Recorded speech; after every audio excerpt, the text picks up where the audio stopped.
reduced, you would be glad to talk to them. Yes, Senator, and I have been doing that as well.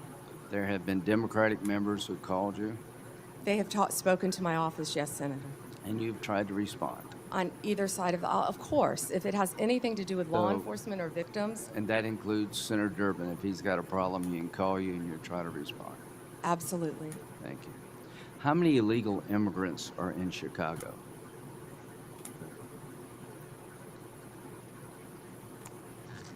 Does anybody know? I do, countless.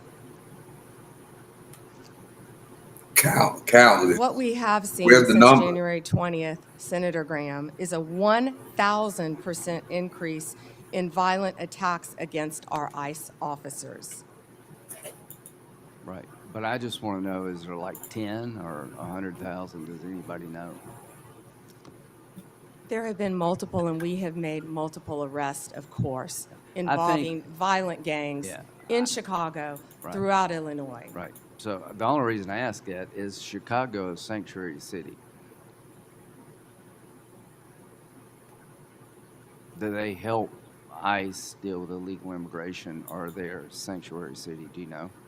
They are not cooperating, and I would ask that I wish Senator Durbin would condemn the governor for not cooperating with our law enforcement officers. The only reason I mention is if you're a sanctuary city, any place in the country, you're making it difficult for the rest of us. Because word gets out if you get to a certain city, maybe I don't like how my Chicago camera being one of looking. What's them, going on? that you're home free, and that just encourages more illegal immigration. Do you deal with that? Agree with that? I do, Senator Graham, and can I add something to that? Sure. Please. One of our biggest wins was against the Sinaloa gotta try to cartel, fix and that that. came in Chicago. The state of Illinois has a trust act which prevents local law enforcement from cooperating with our federal immigration authorities. And that's what I was trying to talk to Senator Durbin about. On September 15th, our partners at ICE arrested an illegal alien from Mexico for beating a 21-year-old man to death. He had been imprisoned in Illinois prior to the murder and All was right. released under Illinois' Trust Act.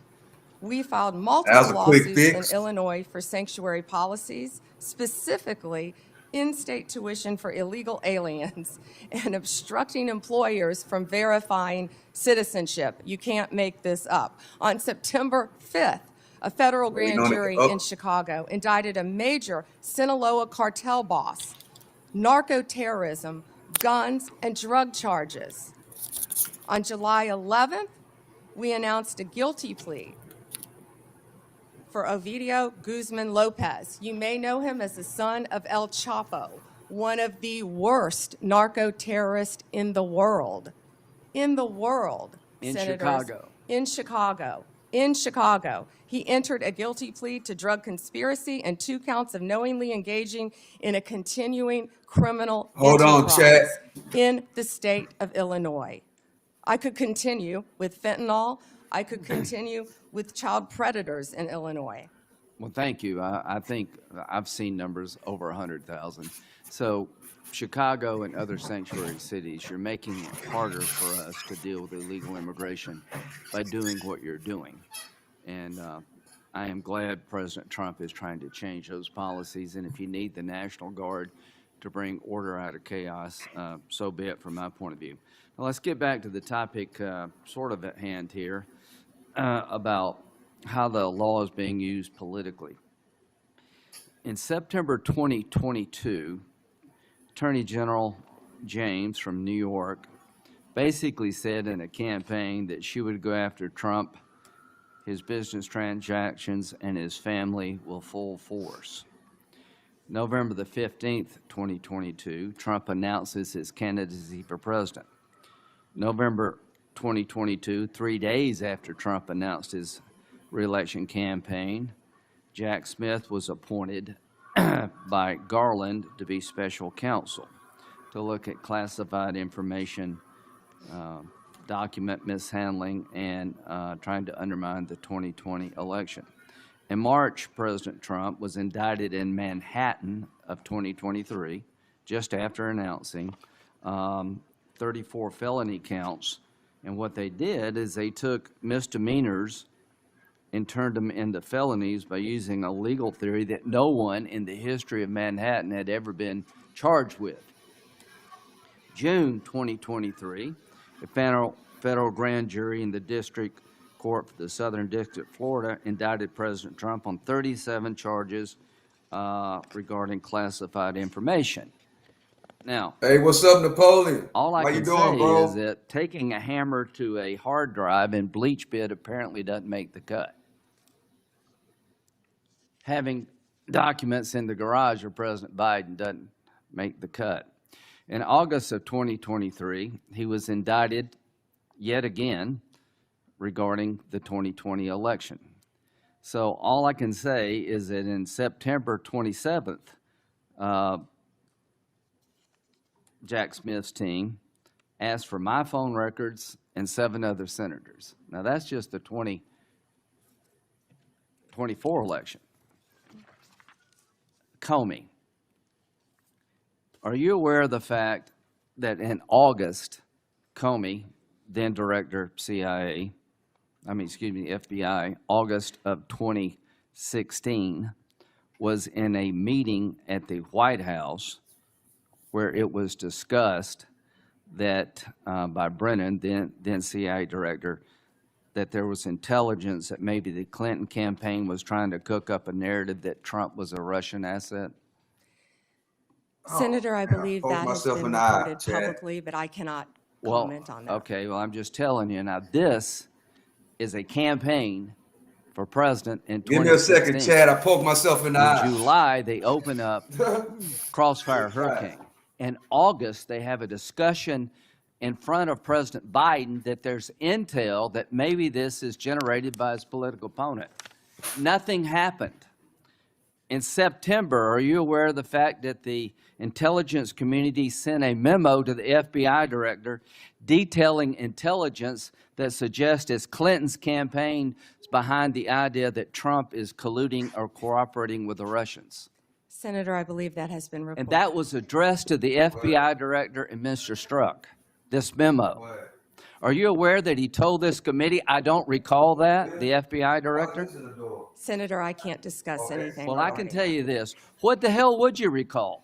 You're the sitting FBI director. There's a campaign for president going on. You've opened up an investigation believing that the Republican candidate may be a Russian asset, and now all of a sudden, less than a month later, 2 months later, you have 2 inquiries, 2 events to suggest it may be his political opponent. Did anybody in the FBI inform the FISA court or anyone else about this activity that you know of? I can't discuss that matter, as you know, Senator Graham. Should they have? Is there a requirement by law enforcement to tell the court if their warrant is being sought or a defendant that there's exculpatory information out there about you? In general, of course, Senator. So, to the country, the FBI director gets a memo from the intel community. This may be all a political plot by his opponent. They didn't do a damn thing. Are you familiar with the Steele dossier? Yes, Senator. That was a dossier prepared and paid for by the Clinton campaign. Are you aware that it was that document was used to get a warrant on 5 different occasions against Carter Page, an American citizen? Yes, Senator, and that has been Are you reported. aware of the fact in February 2017, after Trump is president, the person who gave Christopher Steele the information, the Russian guy, told the FBI, the information I provided you was all bar talk, hearsay, and not reliable. Are you aware of that? Yes, Senator. Was there ever an effort by the FBI to tell the FISA court about evidence that the man who helped prepare the document Hey, what's retracted up, his Larry? statement? I can't discuss that, Senator. Should there have been? Can't discuss that. You on wonder board. why we're looking at Comey? Give me a break. Why are we looking at Comey? Because he ran an FBI and personally knew about exculpatory information and let it slide. How in the hell can 2 FBI agents interview a man who says the document you're using against a sitting president to suggest he may be a Russian agent or Carter Page, that is now no longer reliable. How does that not get to the court? Can you tell me how that doesn't get to the court? You can't, can you? I can't, Senator, and I Can can't you tell me discuss- why my phone records, when I'm the chairman of the Judiciary Committee, were sought by the Jack Smith agents? Why did they ask to know who I called and what I was doing from January 4th to the 7th? Can you tell me that? No, Senator, and there were 8 senators in total. Do you think that was an abuse of power? Senator, I cannot discuss whether there is or is not an ongoing investigation. If I may add one thing, they also wasted $50 million on what you just described, trying to put President Trump in jail prior to the election. Before Senator Whitehouse, I want to introduce into the record what is called the Durham Annex. The annex is a declassified appendix to John Durham's report about Crossfire Hurricane.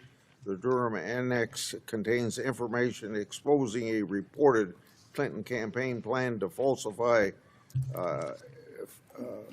and tie President Trump to Russia. For years, I've fought to assemble and publicize all the facts surrounding Durham investigation, Crossfire Hurricane, and related matters. The Durham Annex was declassified as a large part because of Attorney General Bondi. Mr. Chairman, may I ask you a question? Answered, yes. Go Thank you, ahead. Mr. Chairman. Are you going to hold a separate hearing on your whistleblower account of the FBI? What's up, Eugenia? How you investigation of 8 doing? United States senators? I think we need, my answer to your question is, I think we need to wait until we see what the FBI. Lindsey Graham with his report fake and whether outrage. It's necessary to have a hearing. Right now, I haven't ruled one out, but I haven't made a decision. And what year do you think that will happen in? Jen, he has gotten bigger since I saw want him. the FBI to be a thorough investigation of it and report to us what information they can give us, and I don't know how long that'll take them. With respect, are you giving them a certain period of time? I have not given them a certain period of time. I'll discuss that matter with my staff and. see if Thanks that for needs to Lindsey be Graham and Because John if Kennedy. civil suits are Patrick filed Russell, appreciate you for joining me. against the perpetrators at the FBI, will that facilitate your investigation? Holton, Well, what's the question again? when are we If- going to have another if, Salem? the 8 senators hunt? who were spied upon sue the hell out of the Department of Justice and the perpetrators involved, will that facilitate their investigation and/or yours? I guess think- what I'm getting to is, I don't understand why we don't have a separate hearing. I find this breathtaking. Yeah.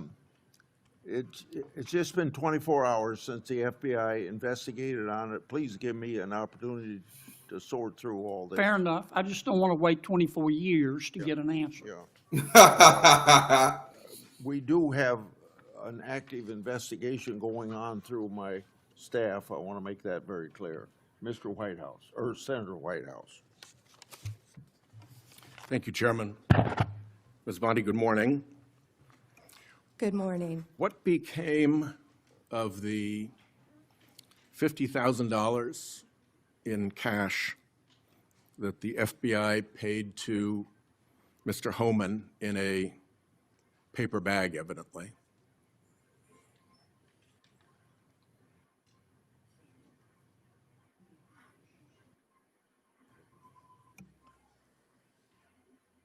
Senator, as Deputy Attorney General Todd Blanche recently stated, the investigation of Mr. Homan was subjected to a full review by the FBI, agents, and DOJ prosecutors. They found no credible evidence of any wrongdoing. And that was not my question. My question was, what became of the $50,000 in cash that the FBI delivered, evidently in a paper bag, to Mr. Homan? Senator, I'd look at your facts. Are you saying that they did not deliver $50,000 in cash to Mr. Homan? Senator, as recently stated, the investigation of Mr. Homan was subjected to a full A different review question. by the FBI agents, That's a by different Department question. of Justice prosecutors. They found no evidence of wrongdoing. That's a different question. What became of the $50,000? Did the FBI get it back? Mr. Whitehouse, excuse me, Senator Whitehouse, you're welcome to talk to the FBI. The report to you, can't you answer this question? Senator Whitehouse, you're welcome to discuss this with Director Patel. Did Homan keep the $50,000? As Deputy Attorney General Todd Blanche recently stated, the investigation of Mr. Never mind. Holman I can was see I'm not going to get a straight full answer from you review to a very simple by question. the FBI agents and the DOJ. Do They you found know- no credible evidence of wrongdoing. You know, you're very concerned Did about he keep the money money and or people not? taking money, and Do you you rail know- against wait a dark second, money. wait a second, wait a Yet second. you work with dark Wait a money second. groups all the time, Senator Wait a Whitehouse. second. Did you know whether or not in that investigation they looked at whether the $50,000 payment to Mr. Homan was declared by him on his tax returns? Senator, I would be more concerned if I were you when you talk about corruption and money that when you pushed for legislation that would subsidize your wife's company. The Uh-oh. questions here are actually pretty specific. So having you respond with completely irrelevant far-right internet talking points really is not very helpful here. I'd like, Dale Mr. Burke, Chairman, Pamela Joe. generally like to have us be able to get answers to know, and we'll follow up with You're the welcome to QFR. discuss this with the other And Trump. to the extent School. Patel wants to answer, that would be great as well. What happened What to the disgraced $50,000? Democrats. Did Homan are. keep it? Did the FBI get it back? Appreciate If y'all he for kept it, did he joining. put it on his tax returns? Pretty simple questions. Homan was the same guy who said there was a deal with Eric Adams. He said, if Adams doesn't come through, I'll be back. I'll be in his office, up his butt, saying, where the hell is the agreement? Max we 8, came to? Epstein. Which brings us to the They're gonna ask you about that really soon. OPR investigation of prosecutorial misconduct by Emil Bovee, because he was also involved in that transaction. Yeah. What became of the OPR investigation of prosecutorial misconduct by Emil Bovee? Yeah, Senator Whitehouse, to correct you for one moment, that would be the Honorable Judge Emil J. Bovee III to you. Not at the time of this. He was an employee of the Department of JP, Justice. what channel is What this became on? of the OPR It's on Stock Sniper It's all TV. pending That's litigation. right, Tree, Rogan. I can't discuss This pending one. litigation nor It's personal called matters. Stock Sniper TV. OPR That's the channel it's on. customarily publicly says when there's an investigation, and at the end of it, they provide a summary. Why can't you say whether there's an OPR God bless investigation everybody in the comment and whether section. if it's concluded, Try there's not a to summary? get canceled all the Senator, stress you I'm not give going to yourself. discuss personnel matters. Even public ones. Senator, I'm not going to discuss personnel matters. So Kash Patel told this committee that his grand jury testimony after immunization, after initially pleading the Fifth, was, and I quote, sealed by the Department of Justice. How and when and why was his testimony sealed, and by whom? Senator, I'm not going to discuss any testimony, especially testimony that could be sealed with you. No, the question is, was it or was it not sealed? Senator, I'm not going to discuss that with you.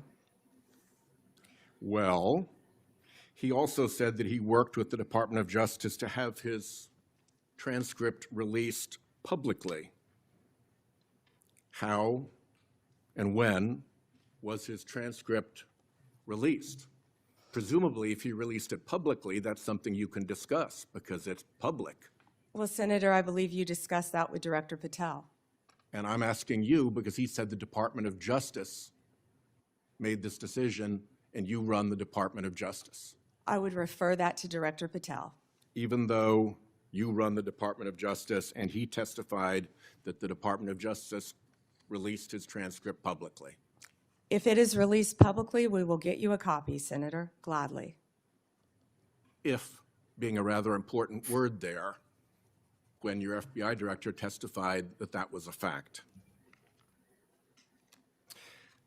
Treasury compiles suspicious activity reports, referred to often as SARs, that DOJ receives automatically. Hundreds related to accounts of Jeffrey Epstein. How many of those Treasury SARs did you or Director Patel investigate? Senator, I'm not sure if you're concerned because you took money, I believe, did you, from Reid Hoffman, one of Epstein's closest confidants, not only once but twice in 2018 and 2024, if that's correct. But Senator, did you ask Merrick Garland any of this over the last 4 years when he sat before you? This investigation has been going on. This investigation was closed. Did you ask Alex Acosta that? And Patel came to office, you said you would look into this. There were hundreds of suspicious activity reports. Some people would deduce from the fact that they are called suspicious activity reports that there might be suspicious activity. And yet you seem to have looked at 0 of those suspicious activity reports involving Jeffrey Epstein accounts.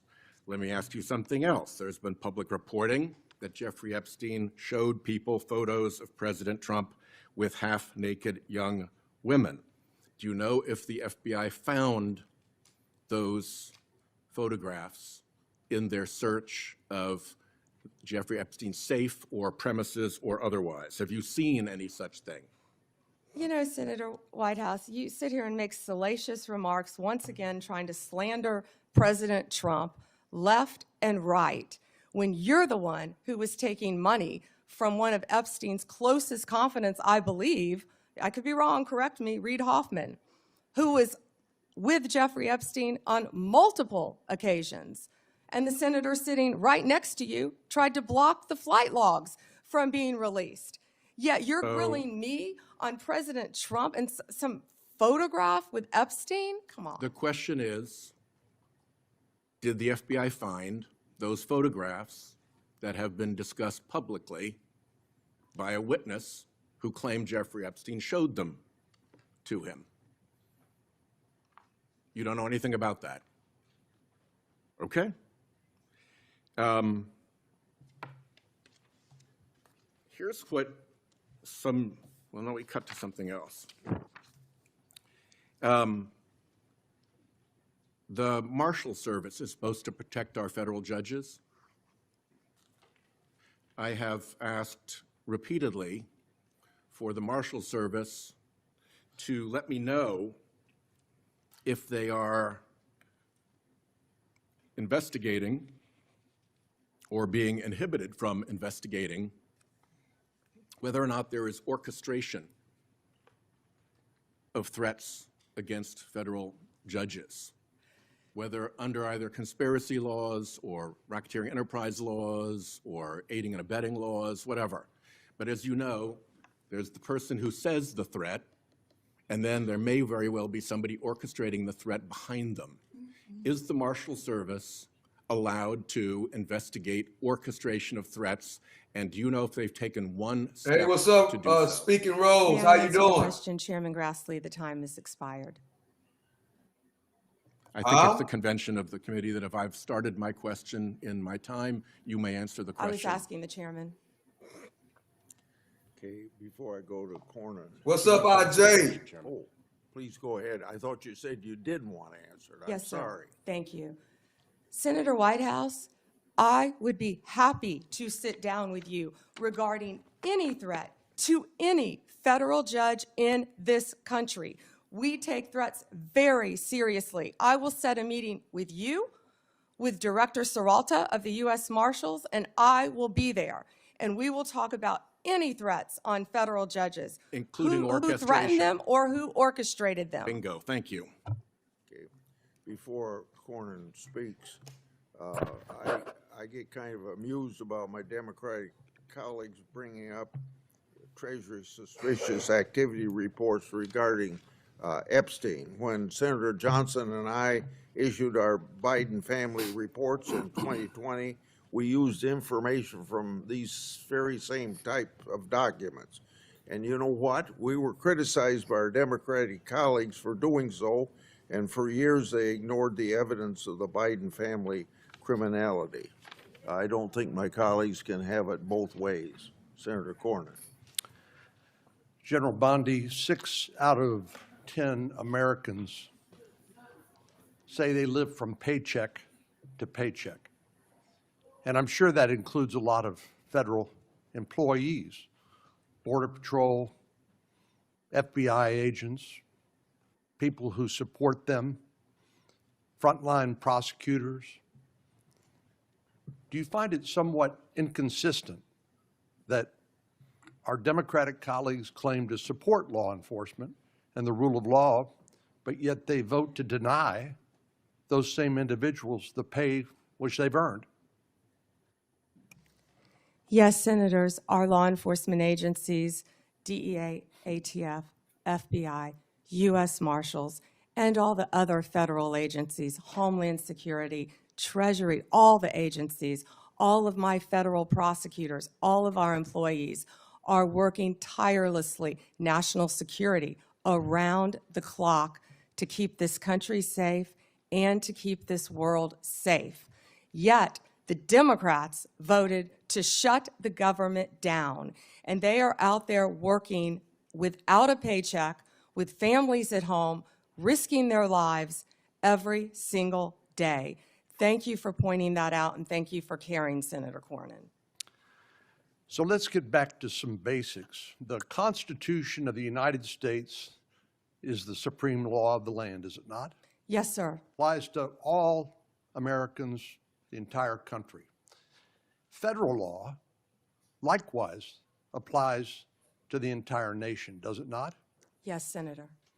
And so when federal law enforcement agents go to cities like Chicago to enforce federal law, they are acting within their authority, are they not? Yes, Senator Cornyn. So on what legal basis would a governor or a mayor say, we're going to deny or prevent a federal law enforcement agent from enforcing federal law? What would be the legal basis for them to do that? You know, Senator, there's not one. And as I stated, there were 571 homicides in Chicago last year. And that's why right now Director Patel and Deputy Attorney General Todd Blanche are on their way to Chicago. I've been to Memphis. They're in Chicago right now to protect the people of Illinois. And what Senator Graham, the point he was trying to make earlier, was that when you don't cooperate with law enforcement, if I was a TDA member, if I was a Sinaloa cartel narco-terrorist, you know where I'd go? Chicago, because they're not enforcing the law. And they're running their operations, as I stated earlier, two of the biggest terrorists, narco-terrorists, we arrested right in Chicago because it was a safe haven for them. And they're operating these networks around our entire country. So we are going to keep our entire country safe. We're going to protect all Americans.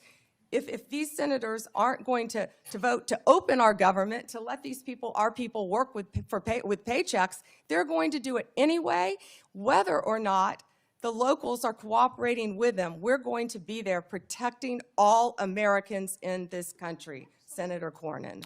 I find it, the comparison between the nation's, Washington, D.C., here in the nation's capital, where the mayor has welcomed the federal law enforcement agents, which as I travel around the city, are providing a level of deterrence against crime that I have not seen before.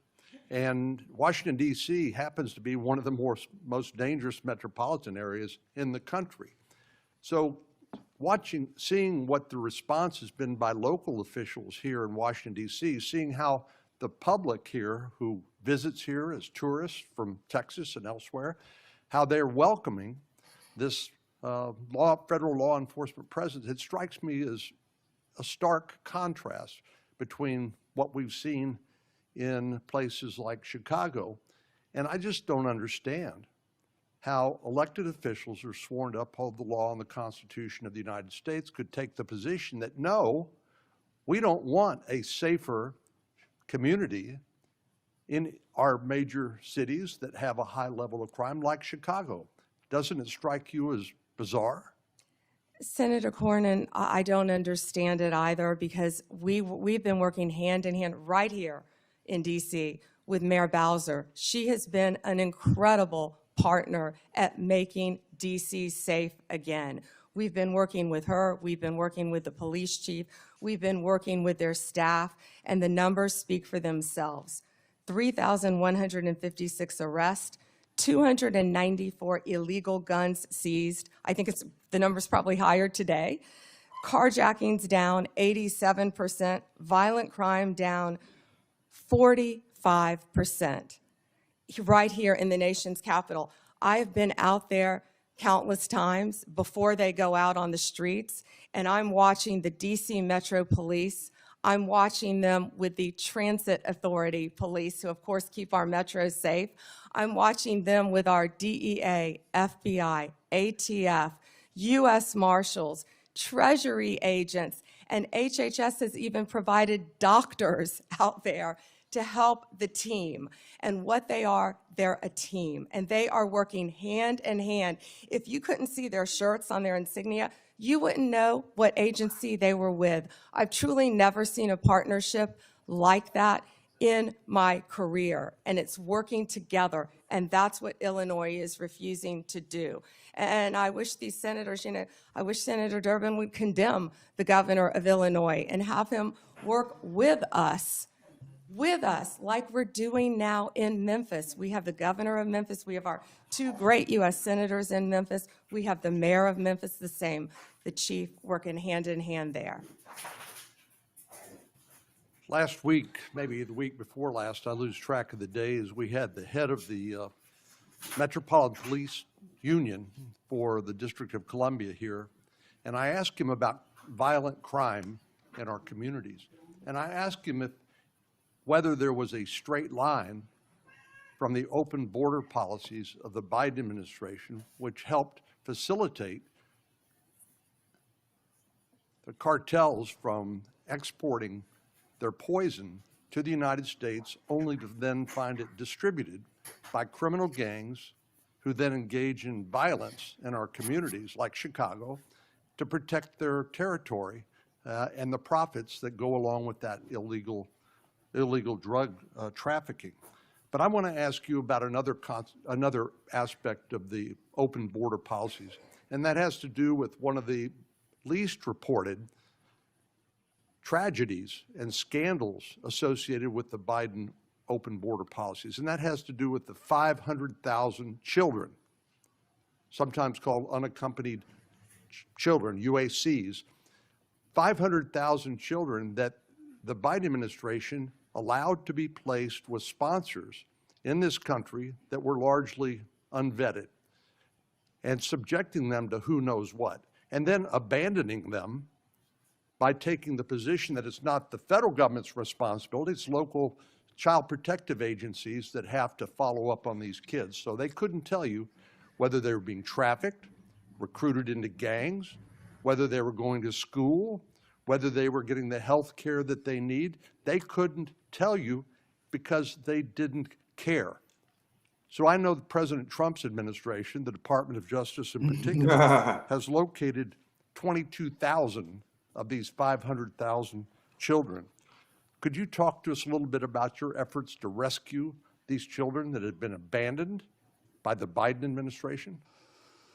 Yes, and Senator, thank you for asking that question. President Trump cares deeply about our children of this country and children from around the world. This is horrific what has been happening in our country.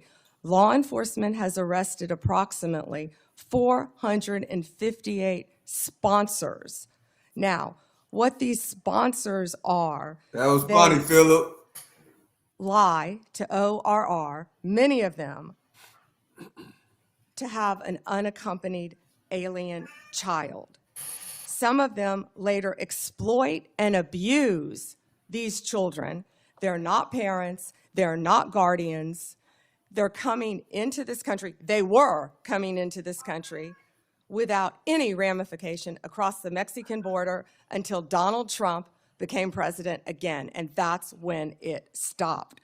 We are doing everything in our power to find and arrest these people who are exploiting these children and find these children throughout our country. One of those cases, we charged a Guatemalan national unlawfully residing in Cleveland with lying to government because he became the sponsor of a young girl, and of course we found he was later sexually abusing her.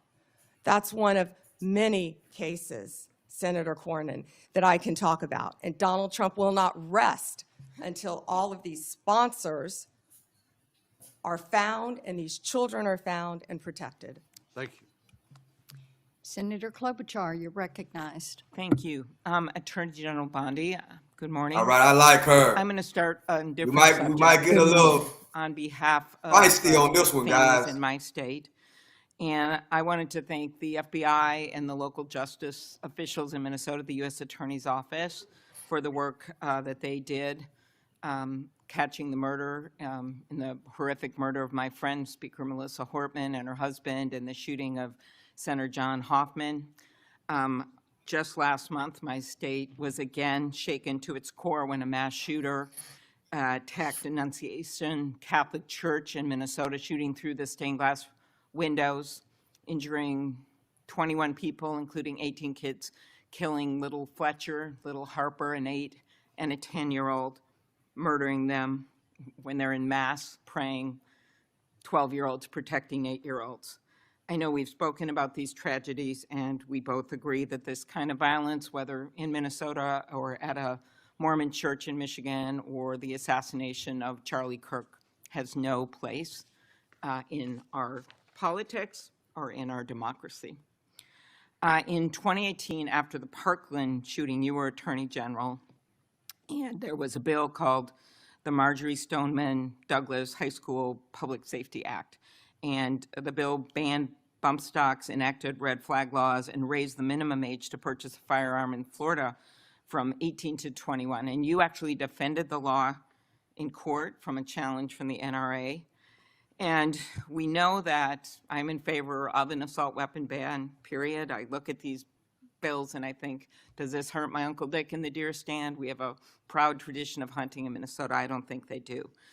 But as I talked to Director Patel, and he told me in the chair you are sitting in right now, that assault weapon bans could prevent future attacks. I talked to him about better background checks, about red flag laws, and then that perhaps we could find common ground on what actually happened in Florida, which would be to at least change the minimum age for purchasing assault weapon, because we've got 18 to 20-year-olds commit gun homicides at over triple the rate of adults 21 years and over, even though that wouldn't helped in Annunciation Church because he was a few years older.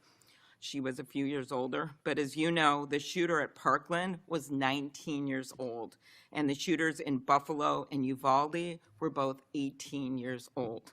So given your efforts in Florida, do you agree that at least raising the age for purchasing assault weapons could reduce the number of these shootings? Senator, first, that's pending litigation, and I can't discuss that at all. The 21 is pending litigation. I cannot discuss In that. Florida? But if I could go back I really the didn't know 21 this. age is pending litigation. I can't discuss that. But Senator, back to what you said about what happened in Minnesota, there is no place for that. And I believe I spoke to you after that horrific, those murders. And I'm so sorry that happened. And all of my federal agencies were partnering with state agencies, working hand in hand in Minnesota. What I can tell you about the Second Amendment is this is the most pro-Second Amendment DOJ in American history, as you know. But we want to keep guns, as you said, where they should be, in the hands of law-abiding American citizens, while keeping them out of the hands of criminals and gangs. Since January 20th, the ATF and FBI have seized more than You gave these statistics. 30,000. I really illegal was, guns. I have 10 minutes. and I- 30,000, You have Senator given these Klobuchar. statistics, and I truly appreciate those statistics. But what I was just trying to get at was something where maybe we could find common ground on a bill that you actually defended in court in a state, which Director Patel seemed open to, and that was looking at could we at least raise the age to 21 of the purchase of an assault weapon federally while states look at banning these weapons overall, given these little babies that this gun is used to kill. So we can talk about it later, but that was my question, and you don't want to answer it. 'cause No, of it's pending pen- litigation, Senator. Okay, but your views on this is not pending litigation. So I want to get to the independence of the Justice Department. At your nomination hearing, I specifically asked you to provide assurance to every member of this committee that the Justice Department will only follow the facts and the law, and the White House will play no role in the cases investigated or brought. You stated in response, this was you, politics will not play a part in my decisions. And you also said the Justice Department must be independent and must act independently. Do you believe that you have upheld that commitment? I absolutely have upheld that commitment, Senator. I pledged that I would end the weaponization also of the Justice Department, and that America would once again have a one-tier system of justice for all. And that is what we are doing in this country. We saw this with the president directing an investigation prosecution of Chris Krebs, the former head of cybersecurity, Lisa Cook, who is a current governor of the Federal Reserve, Director Comey. And the president, and I know you have said that you will not discuss discussions you've had with the president about Comey, is that correct? That you won't testify here about that? Because I was going to ask you if you received advice, instruction, or request from anyone at the White House to direct the department to engage in any investigations, prosecutorial actions, including decisions not to investigate or prosecute anyone. I'm not going to discuss any Okay. conversations. But then how about the Truth Social post on September 20th, 2025, in which the president said, we can't delay any longer, Pam, using your name, not bringing criminal charges, are killing our reputation, his words, and credibility. And then goes on to tell you to prosecute a member of this committee, to prosecute the Attorney General of New York, and to prosecute James Comey. Do you consider that a directive to the Justice Department? Senator Klobuchar, President Trump is the most transparent president in American history, and I don't think he said anything that he hasn't said for years. Okay, it has been reported that you initially pushed back against requests by senior Trump administration officials to push out or fire the acting U.S. Attorney in Virginia, Eric Siebert, who's a conservative Republican, who made the decision that that the evidence was not there to prosecute Comey. What made you change your opinion? I am not going to discuss personnel decisions. Okay. Is it true that the career prosecutors in the Eastern District of Virginia found that there was insufficient evidence to bring criminal charges against former Director Comey? I am not going to discuss pending cases because Comey was indicted in the Eastern District of Virginia by, I may point out, one of the most liberal grand juries in the country. Okay, let's go on to other firings or terminations. Last week, the Justice Department fired at least 2 senior attorneys in the Eastern District of Virginia, including the office's national security chief, Michael Benary. It is reported that his firing came following criticism from a right-wing social media commentator who wrote, "One can only assume he was part of the internal resistance in the Comey indictment." In fact, he did not work on the Comey case. Instead, he was working on pursuing justice for service members killed in Afghanistan. How does firing a 20-year national security prosecutor enhance public safety? Senator Klobuchar, I'm not going to discuss personnel decisions, but the personnel issue that I'm having right now is that all of my agents, all of my lawyers are working. My agents are on the street working without a paycheck because your party voted to shut down the federal government. Unfortunately, the House isn't even back here. They're 18 days off the job to even meet with us to come up with a resolution that we would like to discuss with them about saving people's health care. Let's move on to the Antitrust Division. Did you authorize your Chief of Staff to overrule top officials in the Antitrust Division to settle the challenge to the Hewlett-Packard Enterprises Juniper Networks merger? Senator Gail Hey, what's up, Slater runs my Memphis antitrust team? unit, and she is How you doing doing? an excellent job on many, many cases. As you know, that is a pending case. Okay. In any merger, just to clarify, in any merger, Senator, there is a deal What's up, struck Rhonda? How you with doing? Thank our you for office joining. and with the corporations involved. But then that also goes to a court to certify in any merger.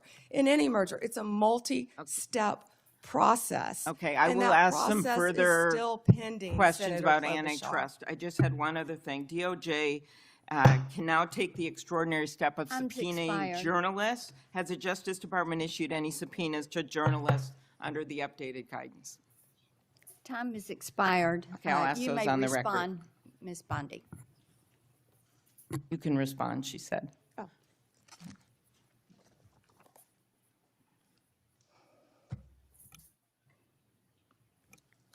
Senator, my office in April restored the Justice Department's longstanding norm on this issue. It was AG Garland. Hey, what's up, who MA? Thank you for deviated joining on the me. media investigations policy, allowing self-identified journalists using this self-serving status as a shield against being held accountable for endangering our nation's security. We have taken that policy back to the norm, and I can't comment on whether we have or have not, or do not have pending investigations. Time Senator is expired. Klobuchar. Senator Lee, you're recognized. Attorney General Bondi, thank you for being here today, and thanks for your service as Attorney General of the United States. I want to start by thanking you for acknowledging a moment ago the importance of protecting the rights of the law-abiding. In a country where there are hundreds of millions of guns, one of the most alarming, not to mention unconstitutional things the government could do is to disarm the law-abiding. It would be unfair, it would be fatal to many, it would be contrary to our constitutional system. I appreciate you standing up for that. I'm also grateful for you standing up for Gail Slater, the Assistant Attorney General over the Antitrust Division. Good morning, I have Karen. confidence in her, and I continue Thank you for to joining. as well. More broadly, Attorney General Bondi, through your leadership, you've returned the Department of Justice to its core mission. And its core mission, of course, involves protecting the American people, upholding the law, upholding the Constitution, and making sure that justice in our system is applied even-handedly, fairly, consistently, as the law requires, without fear, favor, or political bias making those decisions. With you as Attorney General at the helm of this great department, the Department of Justice has strengthened its efforts to secure our borders against what has been an unprecedented influx of illegal immigration. It's disrupted sophisticated networks of criminals, including people who profit immensely and have profited over the last 5 years, roughly, from a massive human trafficking and drug smuggling operation. And it also just demonstrated an unwavering commitment to the safety of American citizens. Your work has sent a clear message to criminal organizations and to criminally minded people everywhere, foreign and domestic. The rule of law in the United States will be enforced, and those who prey on the vulnerable will face especially swift What's up, and ATM unprecedented Tim? consequences. I'd also like to commend you and FBI Director Kash Patel, Deputy Director Dan Bongino for your collaboration with state and local law enforcement in my home state of Utah in assisting with the prompt apprehension of the shooter in the tragic assassination of Charlie Kirk just a few weeks ago at Utah Valley University. Your leadership has helped reaffirm that the Department of Justice exists to preserve the rule of law, to protect the peace, the safety of the American people, and ensure that our constitutional republic endures for many generations to come. Now, due to the open border policies that we had in the previous administration, a number of individuals, a number that is unknown and unknowable, but that is estimated to be in the many millions, somewhat estimated at the low end, be in the 10 million range. Others say more like 15. Others say it's more than that. But this unknown and unknowable number of individuals came across our border illegally. And an unknown number or percentage of those people are individuals who pose significant security risks, including some who were suspected terrorists. They were all allowed to enter the United States without proper vetting, in many cases without any vetting at all. What progress have you made so far, Attorney General Bondi, in solving some of those issues related to the illegal immigration of an estimated 10, 15 million, maybe more, over the last 4 years? Senator Lee, we are working hand in hand with Kristi Noem, of course, the Director of Homeland Security. She has been doing an incredible job. All of our agencies are working in partnership with them at the direction of President Trump. He ran on the promise of making America safe and closing our borders, and that's what he did on day one. He has also declared many of these transnational gangs as terrorist organizations, which is exactly what they are. They have been coming into our country from Mexico, from Venezuela, from other countries. They have been setting up shop right in our country. They are narco-terrorists, and it is going to stop, and it is stopping under his watch. Our task forces are working hand in hand with Homeland Security. Director Patel, Deputy Director Bongino have been going nonstop to make America safe again. That's not just a slogan. That's protecting everyone in this room. That's what we're doing as a country. We don't care if you live in Chicago. We don't care if you live in Florida. We don't care if you live in Utah. President Trump wants everyone to be safe, including right here in Washington, D.C., and that's what he's been doing. Not only that, Senator Lee, the surge, I'm sorry about my voice, the surge of drugs in this country has been horrific over the last 4 years. DEA they have seized 4,500 kilos of fentanyl powder and 50 million fentanyl pills, which I said earlier represents 370 million deadly doses of fentanyl. These transnational gangs, it's all about drugs and money, and they are destroying our country. They are destroying our children, and a lot of this fentanyl, as we know, is made, the precursors in China. They're coming in our country through Mexico and now other places, and under Donald Trump, it's going to stop because he has secured our borders, Senator Lee. And we're very grateful for that effort. It's interesting to note, moreover, that under the leadership of your predecessor, the Department of Justice, the FBI, and others who routinely appear before this committee, when asked about the human smuggling operation going on across our southern border, routinely denied that fentanyl was coming in significant quantities through the human trafficking operation. They stated never with any evidence, never with any ability to back it up, to prove this was the case, that these things were coming across the points of entry through vehicles, through trucks, and otherwise. We know that not to be true, and we appreciate your work in exposing that. Now, in recent months, going along with this law enforcement effort, there's been a disturbing trend. It's a disturbing trend that seems to be on the increase in recent days and weeks. That is a rise of violence directed at federal law enforcement officers engaged in immigration-related arrests, including direct physical threats, organized riots outside of detention facilities, and most tragically, of late, a fatal shooting targeting an ICE facility in Dallas. Then just yesterday, it was reported that a cartel member in Chicago put a bounty, that's right, a bounty, out there offering $2,000 on information about any ICE officer and $10,000 for those who kill an ICE officer. Now, keep in mind, this information is not for kicks and giggles.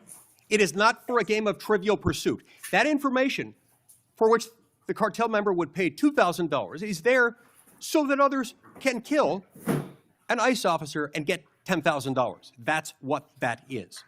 Can you discuss what protections are essential to ensuring the safety of ICE officers and their families, and why requirements to display personal information and prohibiting them from ever wearing any kind of covering would represent a totally unacceptable, indefensible risk to their public safety? Senator Lee, our federal agents have been doxxed, and many of you know what that means. It has happened to you on both sides of the aisle. Our federal agents' lives have been threatened.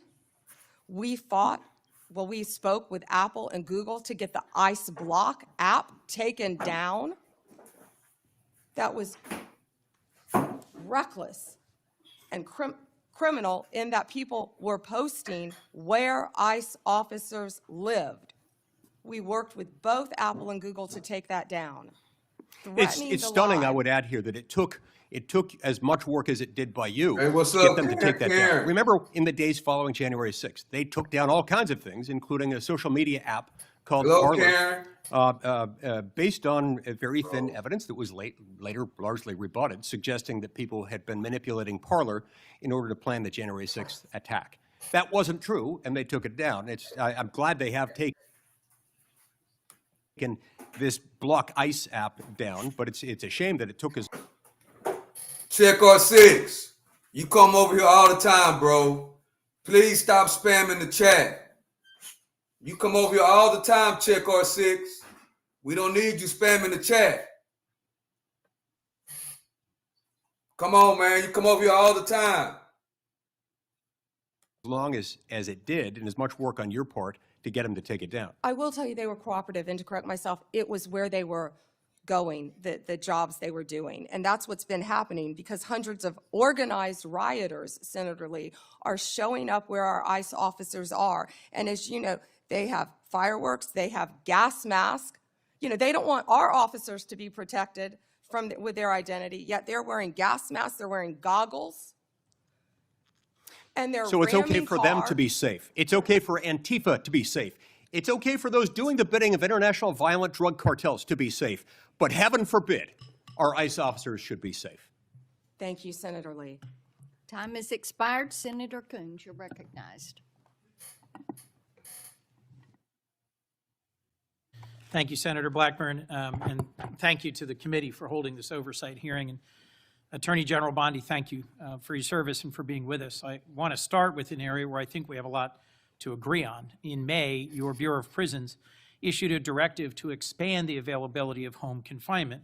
The directive said it was rooted in the principle of smart, fair criminal justice reform, and explained that smart reform and public safety can go hand in hand, and that second chances are not just possible, they're necessary for a justice system worthy of the American Put him people. on time out. There's more to Check or six. I put you in timeout. Usually you come over here respectful. I don't know what's going on today, man. I don't know what's going on today. But we get your point. Now, I just timed you out for 5 minutes. This is, this chat room is freedom of speech. But you don't have to spam the chat room that messes up the flow of the chat. It's annoying. So come on, you can come back in 5 minutes.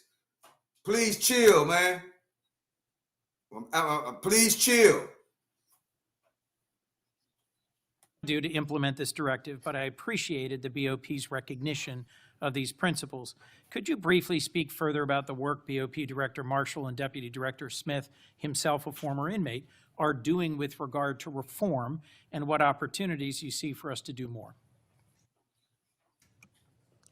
Thank you, Senator Coons. And you have been a champion of that, and we believe in second chances. As a career prosecutor, I know that most people, even violent criminals, are going to be locked up and then they're going to be released. And that's why we need everyone to be a productive member of society. I believe in halfway houses, and that's part of what the First Step Act did. It gives people a second chance at life, and that's what Billy Marshall and Josh Smith have been doing, working hand in hand at the Bureau of Prisons. I talk to them constantly, and they are working so hard. In fact, they inherited a dysfunctional and neglected agency, and they are taking, despite more than $450 million being appropriated between 2019 and 2024, we found that funds had been diverted away from the Department of the Prisons, the Bureau of Prisons. And so they are doing everything to create more halfway houses and to give inmates everything they need to be successful upon release, but also by keeping America safe. And I just learned from Billy Marshall, we just made an incredible case that someone, I believe the case was in Texas, one of our federal prisons, no one was monitoring this. And there was someone who was caught with a drone dropping off recently cell phones, Yep. paraphernalia, Let me follow up on that point, if I might, Attorney many General. things that could cause violence within our prisons and allow criminal cartel networks to function within our federal prisons. Hey, what's up, Margie? That's what a lot of this money is going for, to make our prisons safe within and so these criminals cannot function while they are in prison. But one good thing I can also add is we have given inmates, I think we've over doubled the amount of minutes they can have on their phones so they can talk to their family members, because we believe that is important. One of the challenges federal probation officers face is massive caseloads. And I am about to introduce, hopefully reintroduce soon, a bill with Senator Lee that would improve our federal supervised release system by focusing resources on those who really need to be supervised and providing incentives to reduce oversight of those who've really made progress and who've changed the direction of their lives. It is broadly supported by law enforcement and a variety of policy groups, and I'd love to work with you on that, Madam Attorney General. Yeah, Senator, can I just add, because I just got the numbers. So what we have is $8.7 billion for the Bureau of Prisons, and what that does is it adds 587 correctional officers to help with the things that we just discussed. $95 million for new hires. We have to recruit and we have to retain. We know that's a really tough job to be a corrections officer, and that's why Josh Smith is such a valuable part of that team with Billy Marshall. And I would welcome working with you on that. And President Trump is the one who signed the First Step Act because he believes in second chances. We all do. Thank you, Senator Coons, for that question. One of the things I have been concerned, even upset about, is how early in this administration, at the behest of DOJ, the department cut hundreds of grants totaling hundreds of millions of dollars, many of which serve critical public safety needs, supporting victims, assisting with reentry, violence prevention, including in my own home state. This was literally defunding the police. And I have some concerns about how DOJ is putting at risk public safety by assigning thousands of agents and prosecutors away from drugs, firearms, corruption, violent crime to help ICE arrest people without criminal records. You've indicated a willingness to review any grant that a member of Congress has concerns about, and noted a number of them have been restored on appeal. And I appreciate that willingness to admit some misjudgments or mistakes in some of the many grants that were canceled. But can you assure us this process is going to be fixed going forward so better decisions are made at the start and not just after appeals?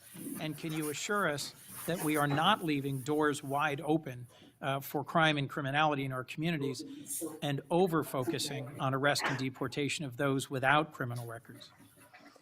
Yes, Senator, thank you for that question. And as I said earlier, we are reviewing all the grants, and I believe we have, turned some back on for senators who have called. It doesn't matter what state you're from. If it's a law enforcement grant, if it's protecting victims, let us know and we will work with you. And I'm not sure if we have done any in your state yet, but I would be happy to work with you on that.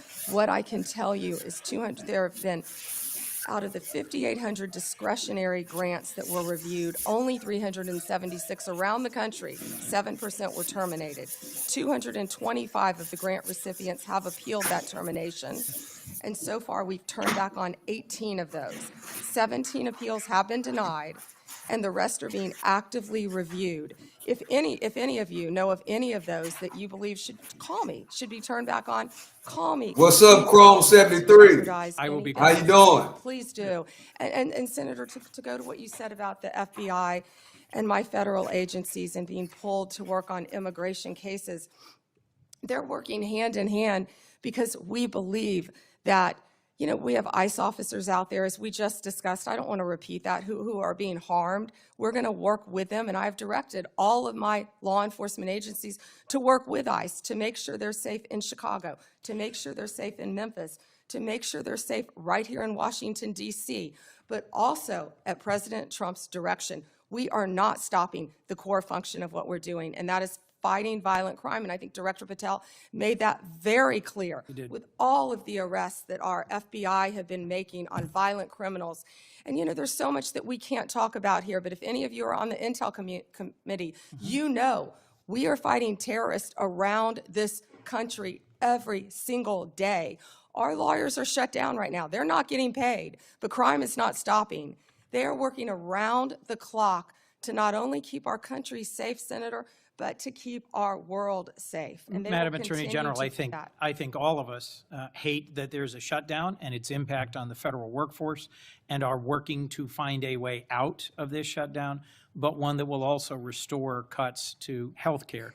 We could spend a lot of time on that, but let's focus on, if I could, two more questions related to your service as the Attorney General. The government's asserting the authority to summarily kill people. It says our cartel members through military strikes against boats on the open ocean in the Caribbean. Congress has never authorized such a use of military force, and it's unclear to me how the administration has concluded that these strikes are legal. I'm concerned with what the limiting principle is, whether the government could summarily kill people. It just declares our cartel members as well as unlawful combatants inside the United States, or if they were American citizens. This isn't about defending cartels, and these aren't hypothetical questions. President Trump assembled military leaders and said they would be needed to fight the enemy from within and to train in cities in the United States that he describes as chaotic and violent. Due process is the cornerstone of our Constitution. I'm deeply concerned about the authority our president seems to be asserting to summarily kill people suspected of criminal activity outside the law. As the chief lawyer for our federal government, you have a unique responsibility to ensure maintenance of our constitutional standards. How did you conclude that these strikes on ships or boats in the open ocean are legal? Senator Coons, I'm not going to discuss any legal advice that my department may or may not have given or issued at the direction of the president on this matter. Regarding Venezuela, what I can tell you is Maduro is a narco-terrorist, and we announced I announced $50 million reward for his capture to bring him to this country to face charges. He is currently under indictment in our country. Drugs coming from Venezuela are killing our children at record levels. And They have members been of this flowing committee are into as this passionate country. as you at protecting our families and our communities from fentanyl, but we also need to protect our sailors on the high seas who are conducting freedom of navigation operations in the South China Sea from just an abject violation of international norms and standards about how we interdict ships on the high seas. We can push back on fentanyl and drug trafficking. Many of my colleagues have done so as former U.S. attorneys or prosecutors or attorneys general, but we have to do it in a way that is in keeping with the core values of our Constitution. My colleagues have pressed you on a number of recent actions, particularly in the Eastern District of Virginia. My colleague, Senator Klobuchar, did. And I just wanted to add my voice to those who have expressed real alarm at how in your confirmation hearing you said you would be leading a department that would look forward, yet public statements by President Trump urging you to go after and to indict and to prosecute specific named people seem to have led to dramatic and sudden action by the department. I am gravely concerned about what is no longer a hypothetical question, which you refused to answer in your confirmation hearing, but is a real question about when or if the president demands you prosecute individuals because he views them as opponents or enemies, what you will do and what your limiting standard is because the recent episode around the indictment of James Comey left me very concerned about the direction of the department. We're a minute and a half over, Senator Chairman. May I answer? Yes. Senator Coons, as you have stated in the past, no one is above the law. And James Comey is a pending case right now. It's a pending indictment. He was indicted by one of the most liberal grand juries in the country, by our U.S. Attorney Lindsay Halligan, right here in Virginia. And it's a pending case, so I'm not going to discuss the facts of a pending case. But you can understand the alarm about the circumstances of the indictment immediately following President Trump demanding that you take action to indict and prosecute that specific individual. Thank you, Mr. Chairman. Before Hawley, I'd, without objection, introduce two documents into the record. First one is the expanded scope of Arctic frost. The second document is a list of Republican groups and people that Arctic frost targeted, including Charlie Kirk's group, Turning Point USA. These documents show the political weaponization of the Biden administration against Republicans. Senator Hawley. Thank you very much, Mr. Chairman. Attorney General Bondi, good to see you. Welcome. I've been listening closely in this hearing, and I've heard over and over from my Democrat colleagues concerns about targeting political enemies, and they've accused you of all manner of things and the current president. I've also heard them said, and I just wrote it down because I wanted to be sure I heard it correctly. I've heard them say that Joe Biden never targeted his political enemies. Joe Biden never directed his attorney general to target his political opponents. That's interesting, because I could have sworn that yesterday we learned that the FBI tapped my phone. Let's look at it. We've got a list. Tapped my phone, tapped Lindsey Graham's phone, tapped Marsha Blackburn's phone, tapped 5 other phones of United States. Gee, it sure looks like targeting political opponents to me, and yet I haven't heard a word from that side of the dais about any concern whatsoever. We've got nothing but concerns today, but no concern at all for a Justice Department that is tapping the phones of sitting United States senators because who knows why. They don't like them. They're members of the opposition party. They're Republicans. They're conservatives. You've seen this document, Attorney General Bondi. Well, what was going on here? Who ordered this? Who ordered the tapping of the phones of United States senators? Senator Hawley, I cannot discuss the details of that right now for very good reason. You're going to do a thorough investigation into this, I trust. Is that correct?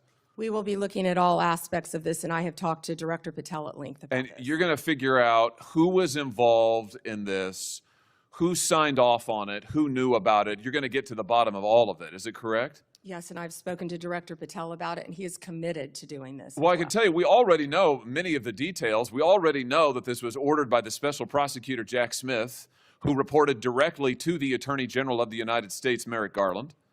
And we know that Jack Smith was on his witch hunt because he was directed to do so by the President of the United States, Joe Biden. Let's just remember. Let's take a walk down memory lane. April 2nd, 2022, the New York Times. Garland faces growing pressure. The Times says as recently as late last year, that would have been 2021, Mr. Biden confided to his inner circle he believed former President Trump was a threat to democracy and should be prosecuted. It goes on to say that the Biden was frustrated with Garland and wanted him to take decisive action against Trump. Here's what we're talking about. Trump, of course, was a private citizen at the time. So he appoints his own hitman, Jack Smith, who goes after the president, former president, who goes after members of this body. You know, the thing about it, though, that really strikes me is that it didn't stop with members of the United States Senate. Did it, Attorney General Bondi? It didn't stop here at all. I mean, just as egregious, maybe more so than tapping the phones of U.S. senators, is this memo that I know you've seen before. Let's just look at it again. This is an FBI memo from the same time period, I might add, from the same time period, in which the Federal Bureau of Investigation attempts to recruit informants into Catholic parishes in this country. So here you have an administration that is activating the FBI against its political opponents and tapping the phones of United States senators. Can I just say that again for my colleagues, for the benefit of my colleagues on the other side of the dais? Tapping the phones of United States senators. This isn't hypothetical. This isn't maybe what will you do in the future. This isn't, oh, gee, can you imagine a situation? This happened. This happened. And this happened. The targeting of Catholics in this country because Joe Biden and his FBI didn't like Catholics who went to a certain kind of mass. I mean, good God in heaven, what is happening to this country? What happened under Joe Biden? Or then how about this? The infamous school board memo, where Merrick Garland, at the direction of the White House, issued a memo activating the FBI's counterterrorism division against parents who attended school board meetings and had the temerity to ask what their kids were being taught. And some of those parents were treated like this. Let's just remember. Let's remember how parents were treated. Treated like this man. That's right. A parent at a school board meeting, I think in Virginia, who was drug out of the school board meeting. He's bloodied there, you can see it. And what was the response of Joe Biden's DOJ and FBI? It was to issue a memorandum saying that people like this ought to be investigated by the counterterrorism unit. And unbelievably, they were. They were. Or how about this? Let's remember Mark Houck and the pro-lifers who were prosecuted for what? For going to a clinic, an abortion clinic, and praying on a sidewalk outside an abortion clinic. This is Mark Houck and his beautiful family at Mass. This man, at the direction of Joe Biden's FBI, this man had an FBI SWAT team come to his door in the early morning hours with his beautiful children there, terrorizing them with weapons drawn. He was then arrested and prosecuted. And fortunately, a jury acquitted him. This is what was happening under Joe Biden. United States senators spied upon. Former presidents, the political opponents of the president at the time, targeted, prosecuted. Pro-lifers, targeted, prosecuted. Catholics, targeted, prosecuted. 92 conservative organizations put under surveillance, targeted for potential prosecution. Gee, I don't know. Would you call that an example of weaponization, Attorney General Bondi? Do you think that's a fair characterization? Senator Hawley, that is the ultimate weaponization. And weaponization under Donald Trump has ended. It has ended. Harmeet Dillon is running our civil rights unit, and she is doing an incredible job. No longer will parents be targeted. No longer will parents who care about whether their elementary school children have to read a transgender book be targeted and told they cannot have any say in their child's education. That has ended under this administration. People can worship freely, whether they're Catholics at synagogues or Muslims. Everyone can worship freely. That was the ultimate weaponization. They were targeting Catholics. No longer. They have been targeting so many American citizens throughout this country. And Senator Hawley, you have been a champion of this, and thank you for being a champion of that. But under Donald Trump's watch, it has ended. You know, I think about some of the abuses of power in this country's history, and there's been, sadly, a lot of them by members of the executive branch over the years, whether it's Watergate, whether it's what J. Edgar Hoover did in his time at the FBI, spying on many public figures, RFK, MLK, JFK, you name it. And I just have to say, what we now know happened in the last 4 years under this administration surpasses all of that. It surpasses all of it. Not just for the interference in the legislative branch, not just for the blatant disregard for the separation of powers, not just for the blatant disregard for the First Amendment, but for the targeting of ordinary American citizens who can't afford lawyers, who can't afford to mount a defense, who when the FBI knocks at their door or comes with the SWAT team, they don't know what to do. It is absolutely a disgrace. It is a stain on the history of this country and on the conscience of this country, what this administration did in the last 4 years. So here's what I think needs to happen. Madam Attorney General, I think we need a special prosecutor to be appointed whose sole responsibility will be to get to the bottom of what has happened in every instance that I have just named. I think we need to know exactly who approved the wiretaps on United States senators, who knew about it, what agents were involved at DOJ or the FBI. I think we need to know exactly who signed off on the Catholic memo, the spying memo, who was involved with it, how far did it go. I think we need to know exactly who authorized the prosecution of Mark Houck, who terrorized pro-lifers and tried to intimidate them. I think we need to know. And Mr. Chairman, this committee needs to do oversight hearings. We need to have thorough hearings into what has happened these last 4 years and this abuse that has now just been uncovered, because we have to ensure that it stops. As you just said, Attorney General Bondi, we have to ensure that it stops. This chapter in American history needs to come to a close, never to be opened again. The use of the most powerful law enforcement bodies in the world against ordinary citizens and political opponents must end once and for all. And we have a chance to do it, and it needs to be done with a thorough investigation, full transparency. And those who violated laws need to be prosecuted. I thank you for what you're doing, Attorney General Bondi. I hope that you will launch a thorough investigation. I hope you'll appoint a special prosecutor. Mr. Chairman, I hope we'll hold hearings. And with that, I yield. Yeah. Before I call on Blumenthal, I want to, without objection, introduce into the record a document that General Bondi helped to declassify. The document is array FBI analysis of Nellie Orr's false statements to Congress. Orr never suffered consequences for advancing this phony Trump Russian narrative and attempting to cover up her involvement in the hoax with false statements. Yet time and again, the American justice system has been weaponized against President Trump and his associates, and I've already talked about Peter Navarro in regard to that. The DOJ's inaction on Nellie Orr's criminal referral, despite the obvious incriminating evidence provided in the FBI's own analysis, undermines public trust of the rule of law thanks to Director Wray's utter failure. Senator Blumenthal. Thanks, Mr. Chairman. Just so the American people understand, this issue of weaponization of justice goes to the core of the integrity of our criminal justice system. And I think we can all agree that no individual, no group should be targeted simply because they are a political opponent or because the President of the United States has some personal animosity toward them. You've just said that President Trump is the most transparent president in history.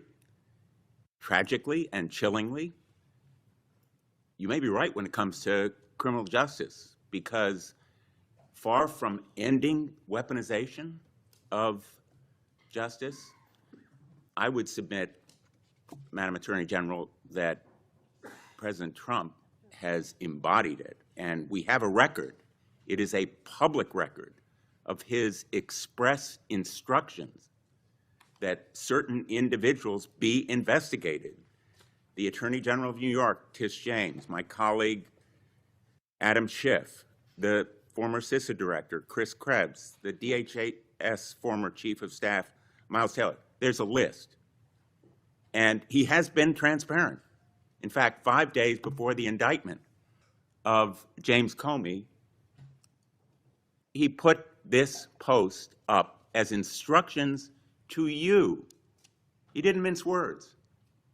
He was very open and public that you should indict James Comey and others because they are guilty as hell. No more delay now. 5 days before you indicted, or grand jury at your instructions indicted James Comey. I'd like to know from you what conversations you've had with President Trump about the indictment of James Comey.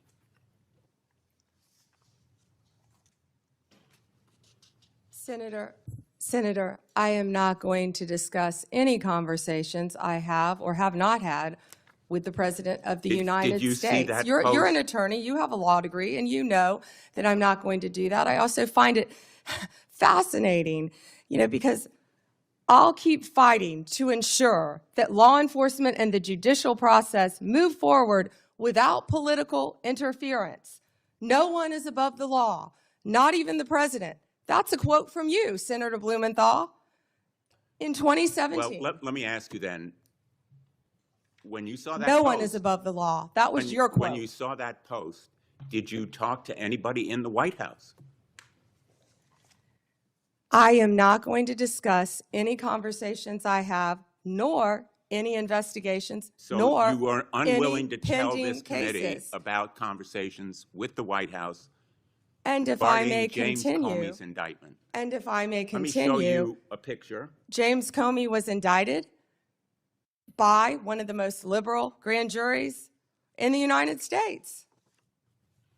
The night before James Comey's indictment, you had dinner with the President of the United States. Pretty intimate group. Was Actually, there James were a lot of Comey people there that discussed- night. That's a was great James picture. Comey discussed at that dinner? I love that picture. That's a great picture. And there were a lot of people there that night. I think the Well- entire cabinet was there. Did you discuss James Comey with the President of the United States? He was sitting just to your left.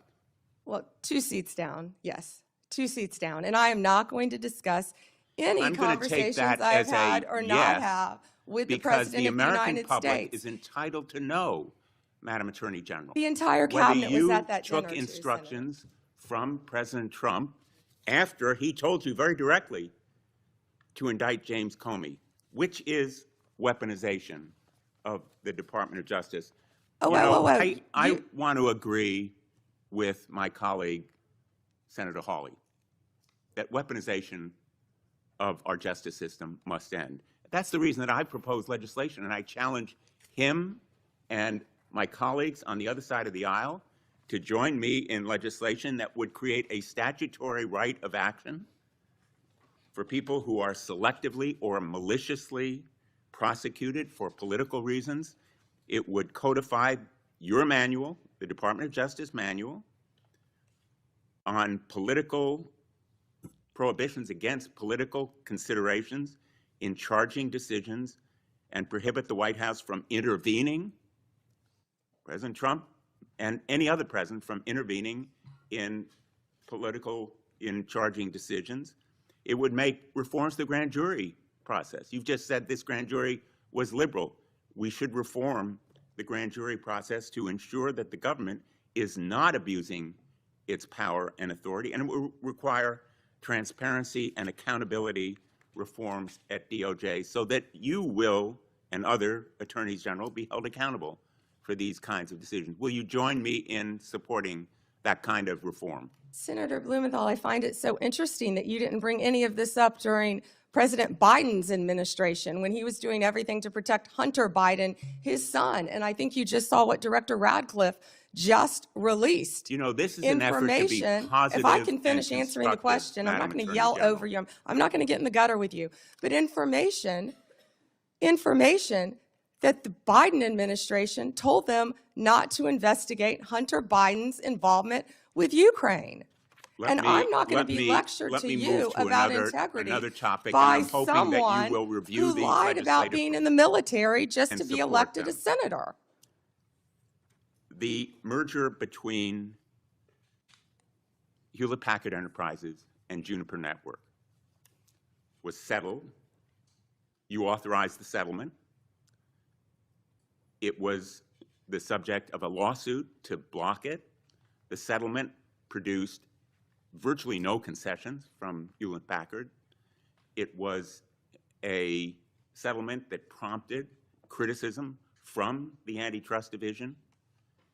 Did you authorize that settlement yourself?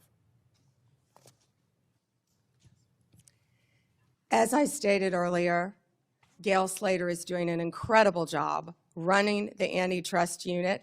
And as I stated earlier, that is still a pending matter, as Well, you you should know then with a law fired, degree, did you not, that all two- mergers, if I can finish answering the question. I'm going to, If I with could apologies, finish. No, I'm interrupt answering you the question. because my time is No, limited. well then don't ask me a question.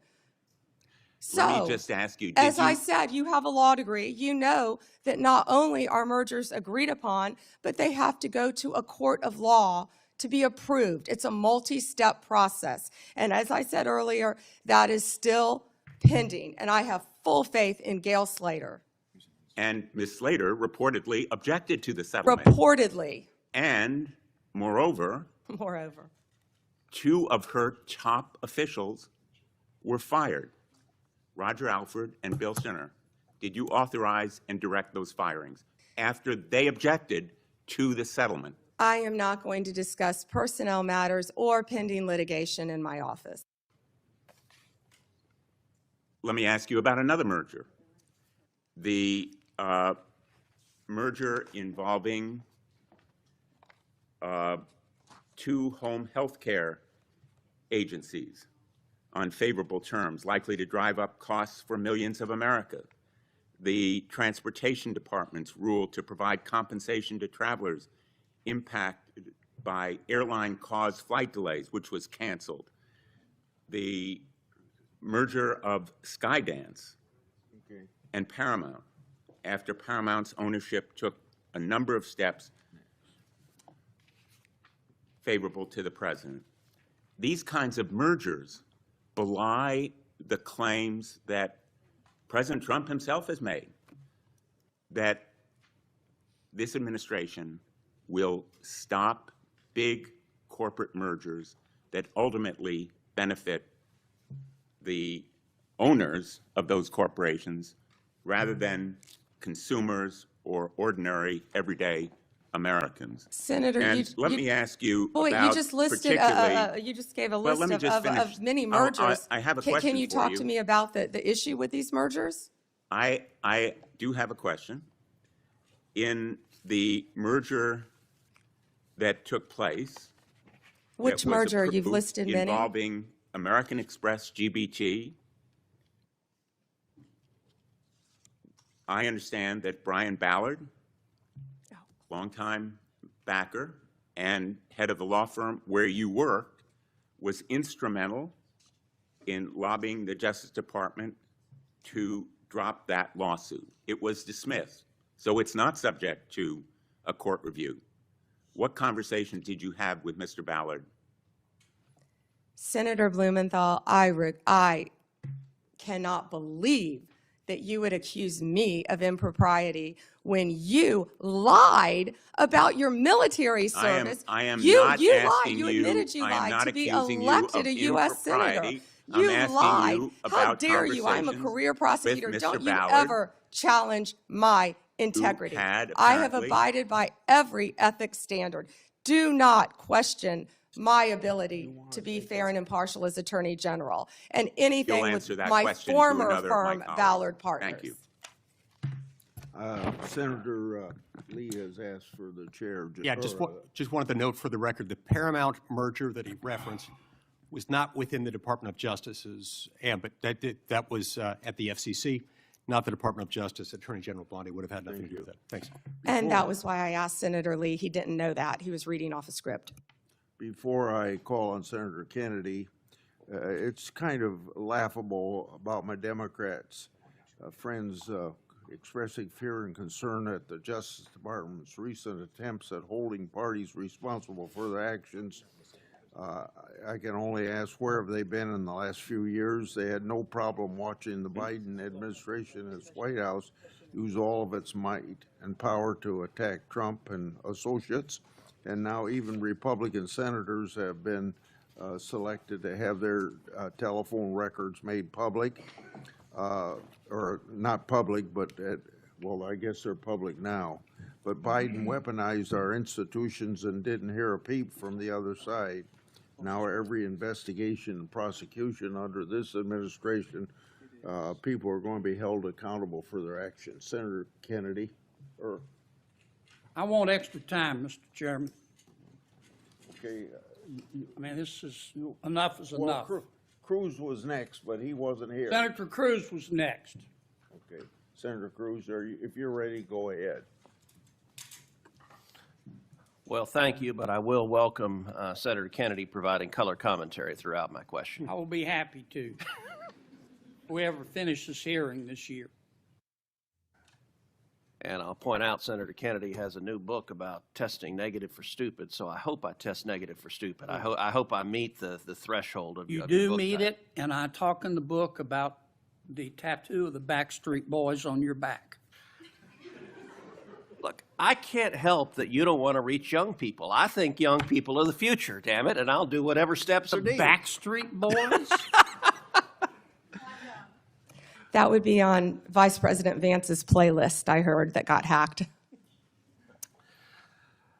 General Bondi, welcome. I apologize for injecting you in the middle of Senator Kennedy's antics. We can't help him. Thank you for the job you're doing. You are doing a tremendous job keeping this country safe. And our families are safer because you are on that wall. Our families are safer because you are returning the Department of Justice to its core function, which is enforcing the law and locking up bad guys. We saw for 4 years, under the Biden administration, we saw the Department of Justice politicized and weaponized, and we saw them refuse to do their core function. More than 12 million illegal aliens flooded into this country, and the Biden Justice Department seemed to think its job was letting murderers and gangbangers and rapists go. And the results in just a few months that you've been able to produce are tremendous.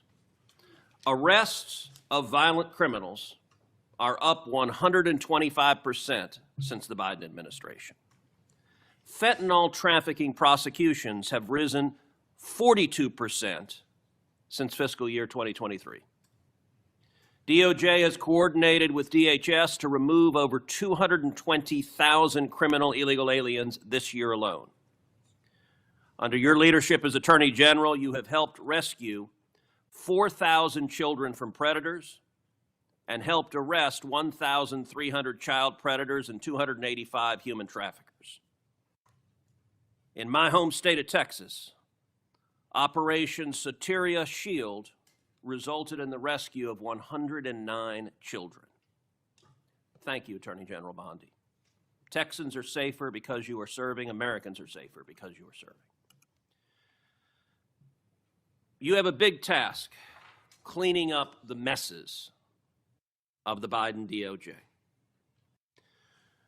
One of the most egregious failures of the Biden Justice Department was its refusal to protect judges and Supreme Court justices. As you know, in May of 2022, an unknown individual leaked to Politico the draft of the Supreme Court's decision in Dobbs versus Jackson Women's Health Organization, the opinion that finally overturned Roe versus Wade. That leak was a crime. It was a theft of government property under 18 U.S.C. Section 641, and it was an unauthorized disclosure of confidential information under 18 U.S.C. Section 1905. General Bondi, do you agree that leaking that opinion was a criminal act? Senator, I can't discuss anything regarding that matter. That should answer your question. Well, I will say this. The leak occurred in 2022, so the 5-year statute of limitations has not expired.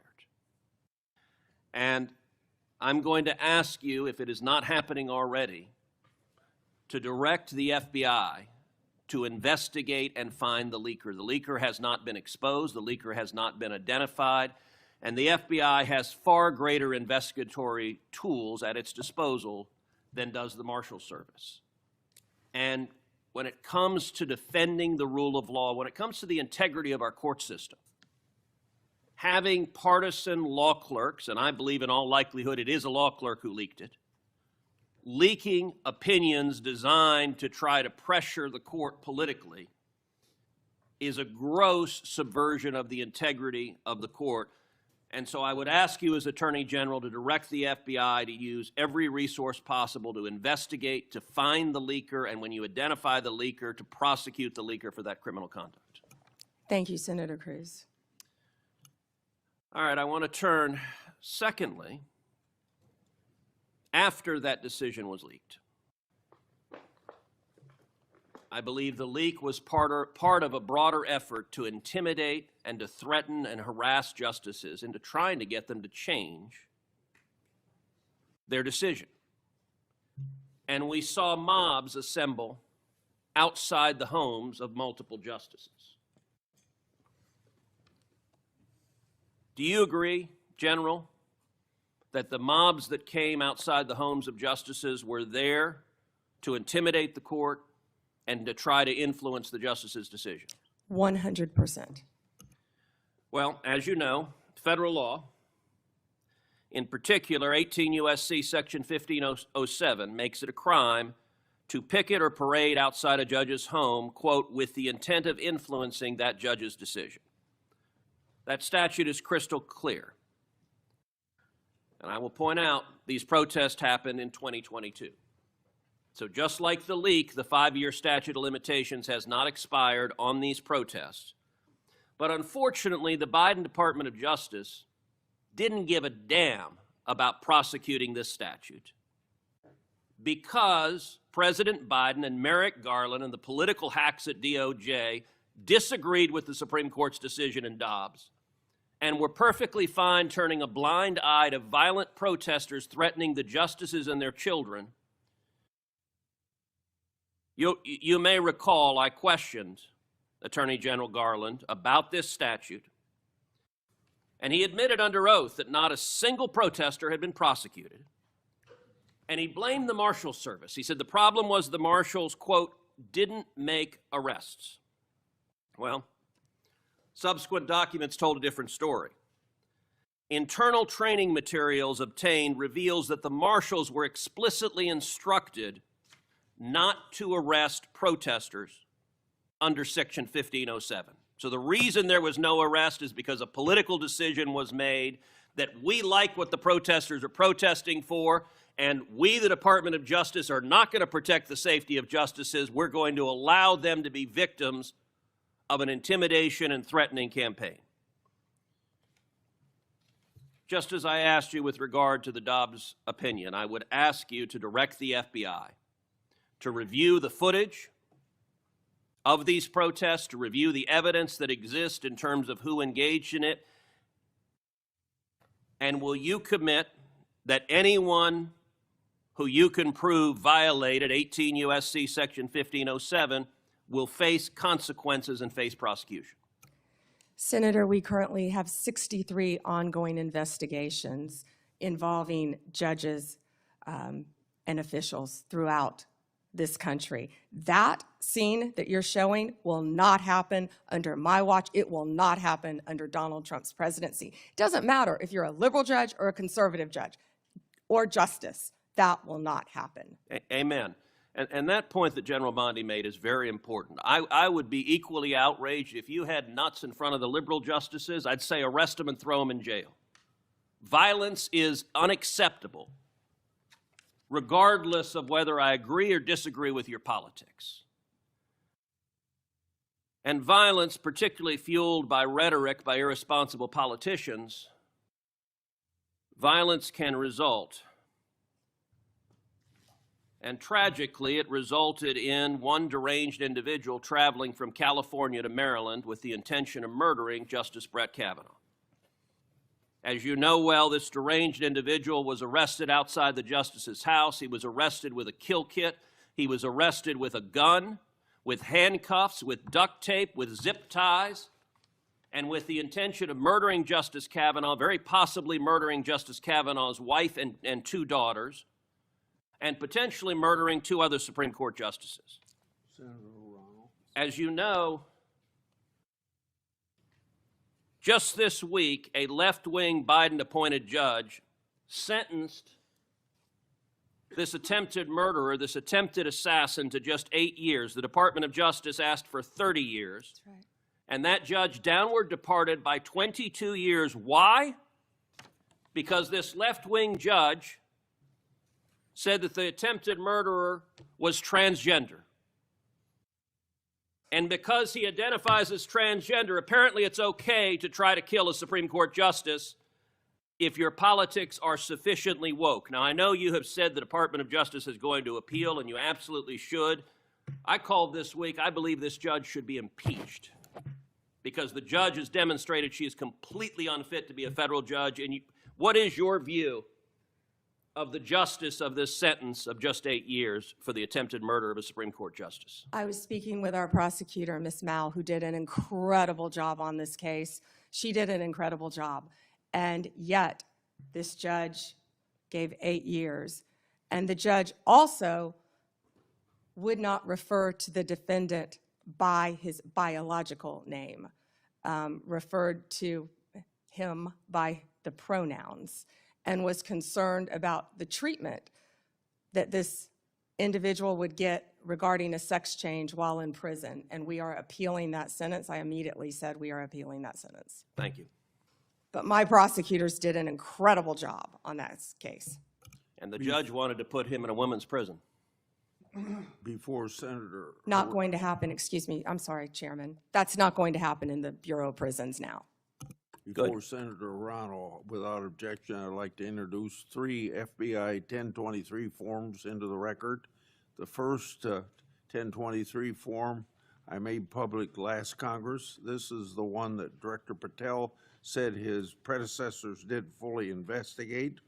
The second and third 1023 forms relate to the first in that they reference potential Biden family criminal conduct. Senator Johnson and I made these 2 public, and we simply want to know whether the government has investigated what it found, and if not, why not? Senator Ronald. Thank you, Mr. Chairman. Ms. Bondi, FISA Section 702 will expire in 6 months.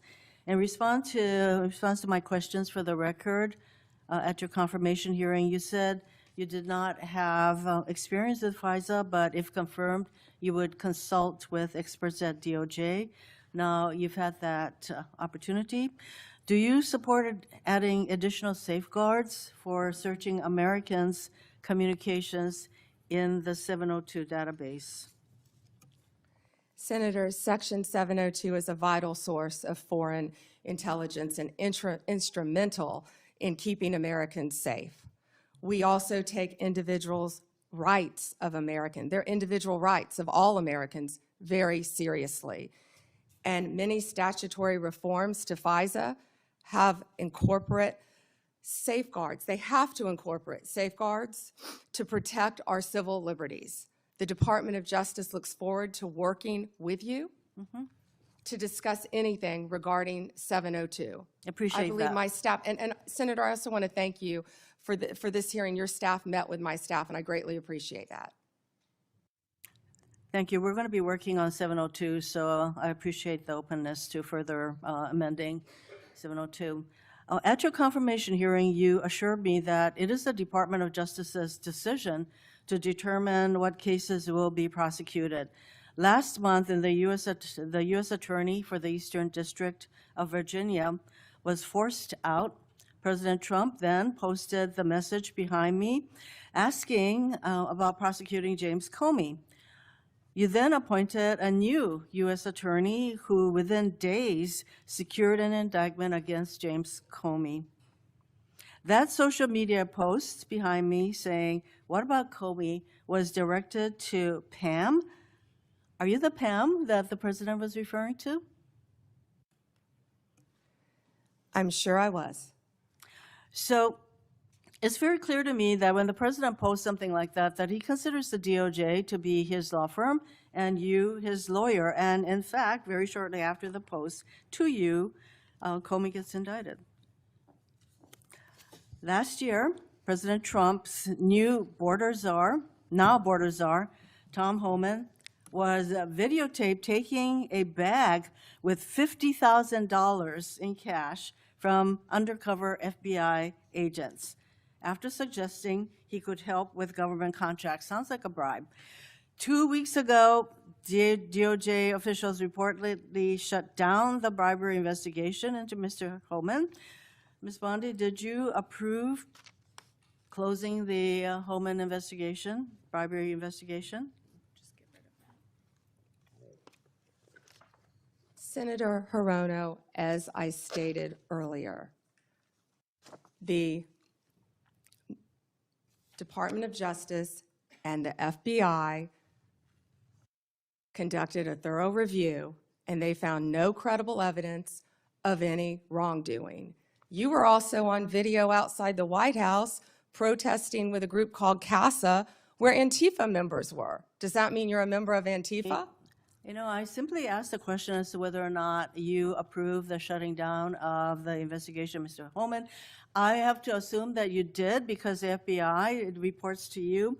But the American people would look at the situation where this person is taking a $50,000 in cash, no less, and you testified today that a thorough investigation was done. Now, I have to assume, I conclude, that since no wrongdoing was determined, that in answer to Senator Whitehouse's question, he kept the money. He kept the money, and I hope that he put that on his tax returns as income. Next question. Over 1,200 rioters were convicted of charges related to January 6th. President Trump has since pardoned nearly all of them. As if that weren't enough, last month there were reports that a lawyer for the January 6th rioters met with senior DOJ officials about setting up a compensation fund like the one that Congress set up after 9/11 to compensate these rioters. Ms. Bondi, is anyone at DOJ considering setting up a compensation fund for January 6th rioters? Yes or no? Senator, I have had no meetings or discussions about a fund. So would you support such a fund? Would you okay such a fund? Senator, you can send me the information on the fund, and I'd be happy to look at it. No, but do you think that's a good idea to, this is what I'm getting at. Because to actually set up a fund and to have people talking with your senior people at DOJ, political people, about creating a fund, and you won't let us know what you think about that, that's pretty unbelievable. On January 30th of this year, the Trump DOJ's Antitrust Division sued to block the merger of two tech companies. Then, well-connected lobbyists met with your political deputies who overruled the career staff and approved the merger. So there's a settlement on that. And separately, DOJ sued Ticketmaster last year for monopolizing concert tickets and forcing consumers to pay outrageous fees. Ticketmaster has hired the exact same lobbyists who met with senior DOJ political people regarding the merger of the two tech companies. So my question is, Ms. Bondi, have lobbyists met with your political deputies about the Ticketmaster case? Senator Hirono, as I stated earlier, I am not going to discuss anything that is ongoing. Gail Slater runs the antitrust I would office, say and that Gail Slater, if I can finish, Gail Slater is doing an incredible job running my antitrust unit. It's highly likely, Ms. Bondi, that the same lobbyists who met with your people and basically got rid of the antitrust case. Senator, I don't think a lot of people I like would that say you were that out they're probably protesting with meeting you Antifa. right now. Next question. You have fired dozens of career prosecutors because they worked on cases involving President Trump or January 6th rioters. For example, one career federal prosecutor who secured over 100 convictions in Florida. He also spent time in D.C. prosecuting January 6 cases. He received an outstanding review only 2 days before you signed a memo firing him. The memo cited no reason for his firing. Are you firing career prosecutors solely because they worked on cases like January 6th that the president doesn't like? Senator Hirono, I am not going Yes to or talk no? about personnel matters with you. Well, we all know that hundreds of career prosecutors have left the DOJ, and literally hundreds, we're told. And Yeah, you know, Senator, you've are you lost- the familiar with the one DOJ that threw a has sandwich lost- at an ICE officer? Are you a Homeland Security officer? is the Are you familiar reason- with the one who went out on her lunch break and was Ms. Bondi, making obscene would gestures? you say that DOJ losing these career prosecutors and the thousands of hours of experience they have prosecuting criminals, that is not a reassuring situation? Senator, many employees took the fork in the road and resigned. DOJ is hiring committed prosecutors who will actually come into the office and work and not work remotely and think we all prosecute know violent that- criminals around the country and terrorists. And When I you- am very proud you of the fire work all of our prosecutors. I'm running out are of doing. time, so I think you should stop with your continuous interruptions, in my opinion. Mr. Chairman, I just want to close by saying that what was once the Department of Justice has become the Department of Revenge and Corruption. Rather than pursuing cases without fear or favor, this DOJ seeks to favor the president's friends and instill fear in his alleged enemies.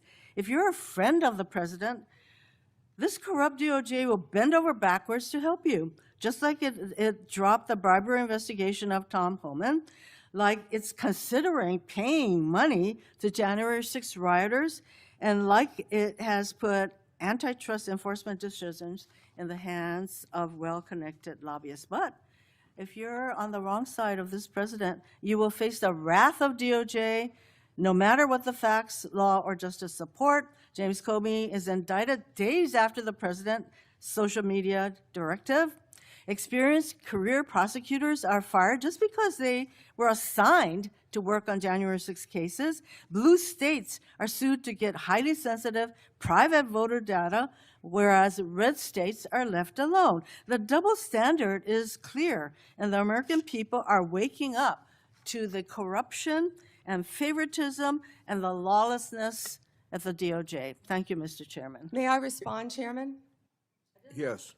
May I respond? Yes, you may respond. Then Senator Kennedy. Thank you. The double standard is crystal clear, Senator Hirono, crystal clear, because you didn't complain for 4 years when President Trump was being targeted by Jack Smith, by the last Justice Department. But the American people spoke loud and clear when they overwhelmingly elected him.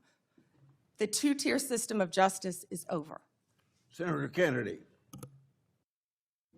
Yes. General, welcome. Let's suppose that I'm appointed special counsel at the Department of Justice, and I go to the telecommunication companies, the phone companies. Let's single out AT&T, and I say, look, I know you're busy, but I want to see a copy of the phone records of a sitting United States senator. They're not going to just give them to me, are they? No, Senator, of course not. In fact, they're probably going to ask me what planet I just parachuted in from, aren't they? Yes, Senator. They're going to tell me to come back with a subpoena, aren't they? Yes, Senator. Okay. What do I have to show in that subpoena to get those phone records of a sitting? Did I mention it was a sitting United States senator? I can't remember. What do I have to show to get the phone records of a sitting United States senator? Yes, Senator, there were actually 8 sitting United States Yeah, I senators, heard that. and you would have Heard to that. have cause. I'm sorry, what do I have to show? What do You we would do? have to have cause to get the Good subpoena. cause or probable cause? Probable cause. Okay. Probable cause, or if it's a subpoena duces tecum, good cause, to show what? You would need good cause for a subpoena duces tecum, and what you would have to show is that you believed a crime had been committed, or there was a possibility of a crime, or that could lead to other crimes. We By the frequently, in criminal enterprises, subpoena cell By the phones. sitting United States senator? Senator, they would have to have believed you were part of a criminal conspiracy, is my understanding. Would a judge have to sign off on it? On the subpoena? Yes, Senator. Well, for a subpoena duces tecum, Jack Smith probably took it straight to the judge. Now, the phone companies, particularly their general counsel, if they're worried about civil liability, even with a subpoena to get the phone records of a sitting United States senator. Did I mention it was a sitting United States senator? Yes, Senator. The general counsel for that phone company, let's say AT&T, they have the right to seek to quash that subpoena, don't they? Phone companies frequently do that. Yeah. And a smart general counsel for that phone company is going to call the sitting United States senator and say, would you like to weigh in on this? Would you like me to quash the subpoena? We're talking about invading someone's privacy here by a sitting United States senator. Could the general counsel for the phone company do that? Well, Senator, if they believe that a crime could have been committed, they could not tip off the person who committed the crime. Again, I can't comment on details of this particular case. I'm just asking you theoretically. I've never seen you commit a crime, Senator Kennedy. But let's suppose, okay, they didn't want to tip off the sitting United States senator.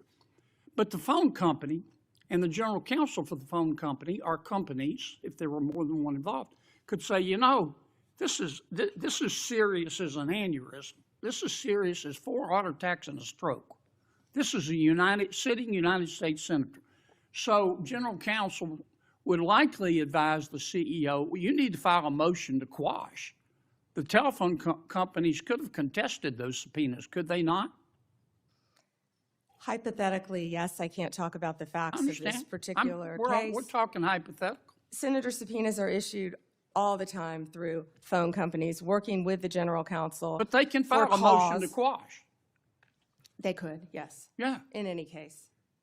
And if they should have filed a motion to quash, and a reasonable person would have filed a motion to quash, because this is a sitting United States senator, and they didn't file a motion to quash, they would incur civil liability, wouldn't they? Senator, typically phone companies follow a subpoena from a United States attorney. I know they do, but they don't have to. They could challenge it, Senator. Yeah. And if they don't challenge it, they better have a damn good reason. Right? Right? Senator, I can't talk about the facts of this particular This is just case. a hypothetical. In general, hypothetically, Senator, maybe they didn't recognize any of the names of the 8 sitting United States senators. Hypothetically. That was a joke.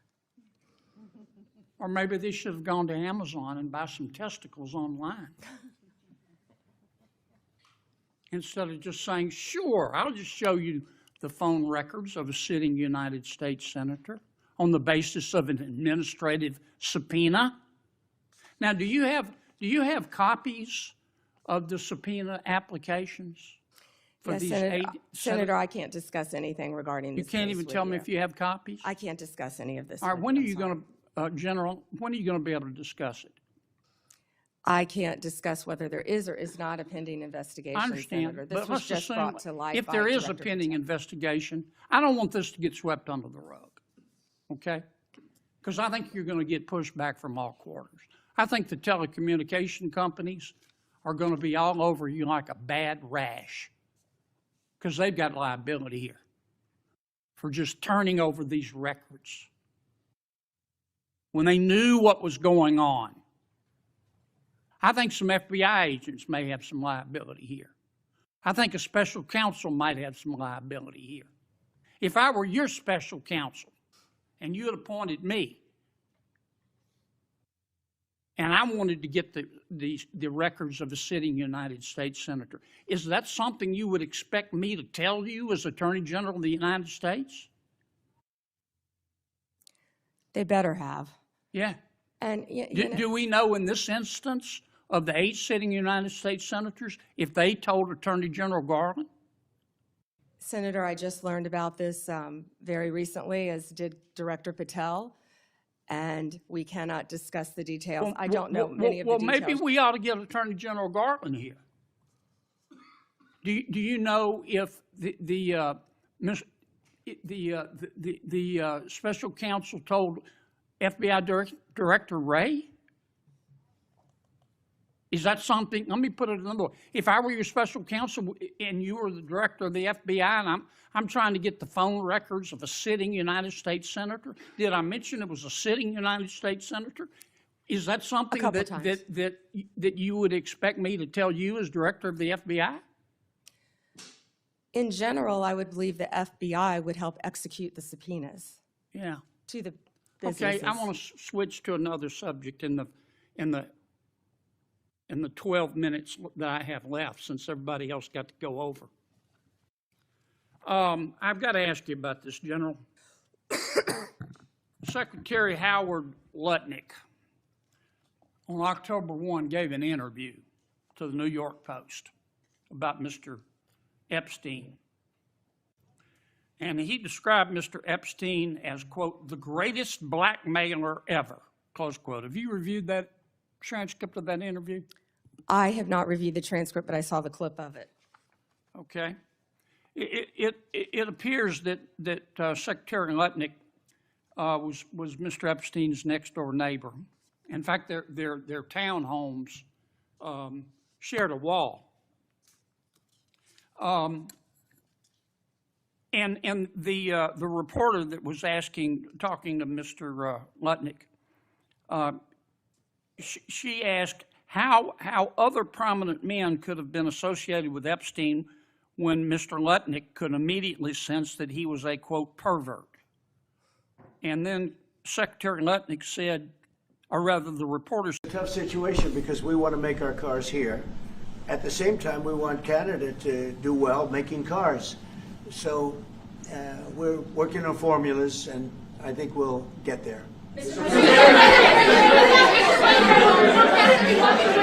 Canadians are refusing to go to the U.S. The numbers are down like 23% in the first 7 months of the year. What do you say to Canadians that don't want to go to the U.S. now because of your 51st state talk, because of the trade war, the tariffs, and the fear of also... Look, I understand that, and Americans don't want to buy cars that are made in Canada, you know.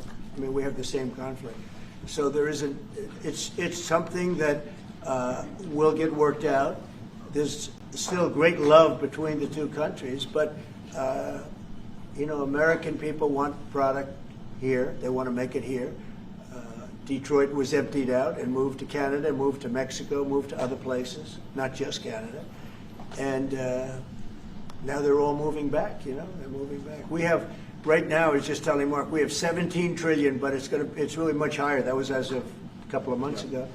We have over $17 trillion being invested now in the United States. As an example, Biden, he was the worst president we've ever had, but they had less than $1 trillion in 4 years.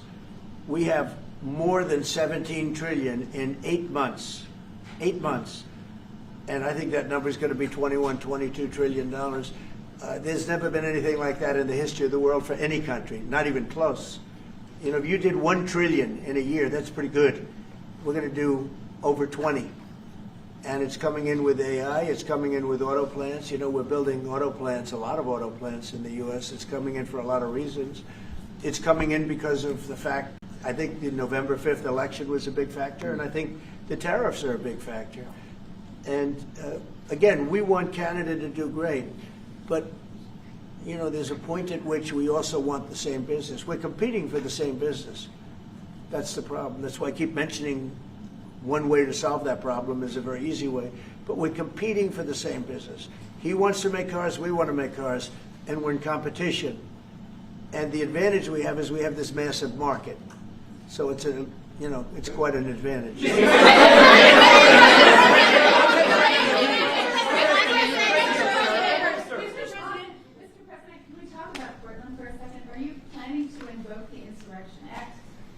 That would be, you know, a very long-standing war of law that's been on the books. Yeah, well, it's been invoked before, as you know. If you look at Chicago, Chicago's a great city where there's a lot of crime. And if the governor can't do the job, we'll do the job. It's all very simple. They probably had 50 murders in Chicago over the last 5, 6, 7 months. Many people were shot. And then the governor gets up and he says, well, we can handle it. They can't handle it. They don't know what they're doing. The mayor is grossly incompetent. He's at a 4% approval rating in Chicago. He's at a 4%, lowest approval rating, lower than even de Blasio had, which is hard to believe in New York. I thought de Blasio would always maintain that record, but the Chicago guy is even lower. So I think that we want safe cities. If you look at D.C., you would right now, Mark, you could go out, take your family out to dinner, you could walk right down the middle of the street. There is no crime in D.C. When I got here, this place was a raging hellhole where people would come from Canada, people would come from other places and end up getting shot. Nobody's being shot. The National Guardsmen, unbelievable. I mean, they are strong, tough guys. You know, we won something at the Supreme Court, which is a big deal, merit. Everything now in this country is merit-based. I didn't think I'd ever see it again. And we have our soldiers are merit-based too, and they're central casting. And they walk through that town, and I'll tell you what, this place is safe. It's beautiful. Now we're in Memphis, and the same thing's happening. You're getting the reports. The bad guys are saying, we don't want anything to do with this. And we're removing many people. In D.C., we took out 1,700 career criminals and sent them back to the countries from which they came, mostly led out by Biden and his people that had an open border policy. And you know, Canada, you suffered because of that too, because they'd come here and they'd go into Canada also. So we're like a buffer for that in terms of, Canada suffered greatly by Biden and the open border, the policy of open border, totally unchecked, totally unvetted. And these people were, you know, if you got 5%, 2%, now you were getting a lot of bad people. And we now have a closed border. Yeah, you've done well. We have a closed border, and it's a really closed border. In fact, for 4 months, I don't even know if this is possible, but the figures were released. 0 people were able to come into the United States from the southern border. 0. And as you know, we've taken a very hard stand on drugs. This is also benefiting you. A lot of we call them the water drugs, the drugs that come in through water. They're not coming. There are no boats anymore. Frankly, there are no fishing boats. There's no boats out there, period. If you want to know the truth, we're saying, does anybody go fishing anymore? The fact is, we knocked out, probably saved at least 100,000 lives, American lives, Canadian lives, by taking out all those boats coming in. So it's, and now they don't come in that way anymore. Now they'll come in other ways, and we're not going to allow that either. So we've done a great job on that. But on crime, Chicago's a great city, but you can't be a great city if you have murders and if you have a lot of problems, and they do. And they have an incompetent policy, just like they had open border policy, anybody could come in. They came in from prisons, they came in from mental institutions, drug dealers, they came in from all over the place, and we don't have that anymore. This country is becoming we're a very strong country. Look, financially speaking, I would say that because of the tariffs, because of the election, because of the policy, because of the great big beautiful deal, it's what I added the word great because it really is. It's the biggest bill ever passed in the history of our country. We don't need another bill. It's the biggest tax cuts, when you think no tax on tips, no tax on Social Security, no tax on overtime for the people. But far beyond that, what it does is incentivizes auto plants and AI and all of the things that nobody's ever passed a bill like it. We don't need another bill. We don't need any more bills. I said, let's get it all at once. I was greatly helped by our Speaker, Mike Johnson, and by the Senate. I'll tell you what, John Thune's both of those guys have been incredible. And we got a bill passed that I said, let's see if we can get it all done. Because these Democrats are like insurrectionists, okay? They're so bad for our country. Their policy is so bad for our country. I said, let's see if we can get it all done and everybody said it's not doable. Because it's the biggest bill ever passed in the history of our country. And we got it all done. We don't need anything else. We got everything we want. And now, because of that, that's a big reason why the companies are coming in. 1 year depreciation, 1 year write-off, 1 year expensing. Nobody's ever seen anything like it. So they're coming in from all over the world. But to have a great country, you can't have crime. And we don't have crime, but we have cities where there's tremendous crime. And Chicago's one of them. And if the governor can't straighten it out, we'll straighten it out. Thank you. A question for the president. Mr. Prime Minister, I'd like to know how come the UK and the European Union have succeeded to sign deals and bring the tariffs down, and Canada still hasn't been able to do the same? Yeah, because they're not located right next to each other. It makes it, in many cases, it's much better and easier. But yeah, and if I may, let's be clear about the relationship as it stands right now. We are the second largest trading partner of the United States. We do a lot of trade going across the border where we're cooperating, first thing. Secondly, we are the largest foreign investor in the United States. $500 billion in the last 5 years alone, probably $8 trillion in the next 5 years if we get the agreement that we expect to get. Thirdly, there are areas, as the President just said, where conflict, maybe not so much conflict, we compete. There are areas where we compete, and it's in those areas where we have to come to an agreement that works. But there are more areas where we are stronger together, and that's what we're focused on. And we're going to get the right deal for America, right deal, obviously, from my perspective, for Canada. So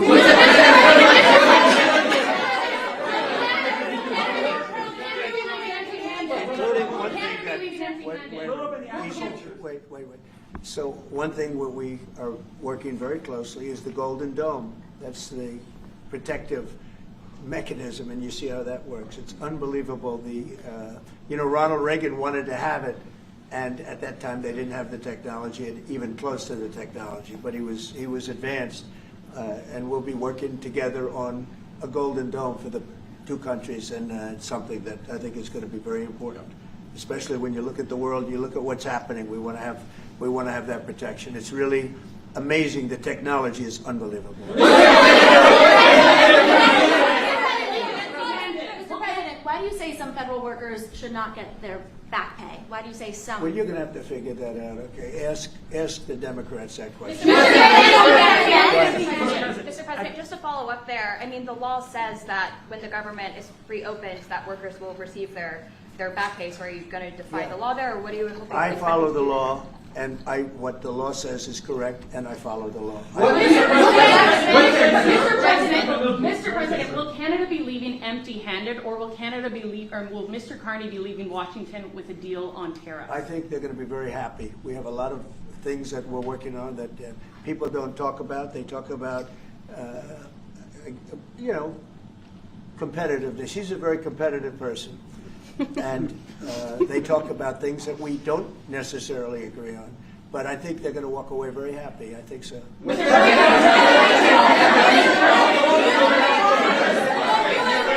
President, on all your trade deals that you've signed, there's been a minimum tariff that countries have got.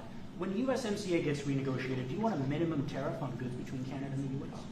Well, we're going to have tariffs between Canada, and, they have them with us.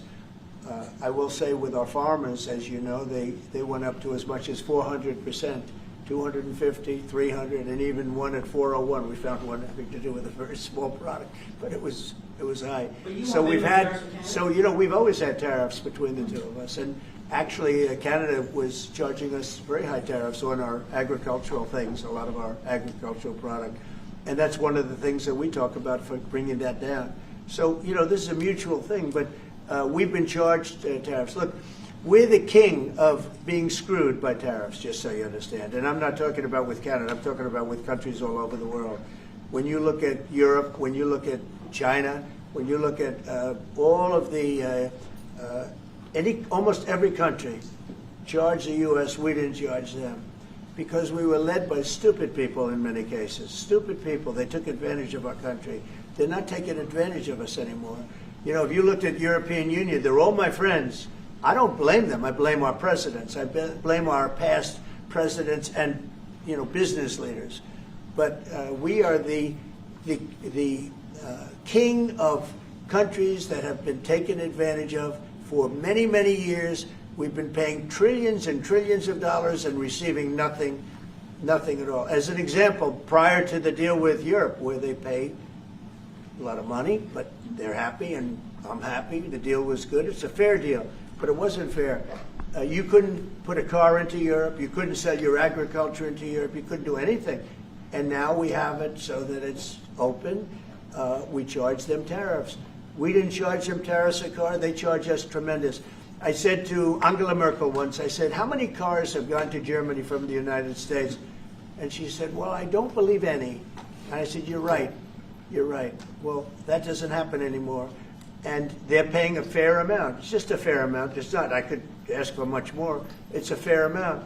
But the United States now is using the same thing that they've used on us. And I just can't believe it's taken presidents so long to do this. And again, we're going to treat people fairly. We're going to especially treat Canada fairly. But I can't believe it's taken so long where we get charged and don't charge them. Japan was a good example. We made a deal with Japan. You saw that, Mark? A deal with Japan. It's a much different deal than we've had in the past. But they would send us millions of cars, no charge. We weren't allowed to send them cars. We sent them no cars. I doubt you had one car go into Japan because we were restricted. They didn't want our cars. Same thing with Europe, same thing with other places. So now all we do now is fairness. But fairness leads us to the most successful country there's ever been. You know, we have some advantages over other countries, and we do have a great market. We have an amazing market. But you know what? If I let this go, if we didn't win this election, if we had these people that were running, that were ruining our country, destroying our country with their open borders and men playing in women's sports and transgender from everybody and windmills all over the place, if we allowed that to go on for another couple of years, we would be, I'm not sure that we'd even have a country. Mr.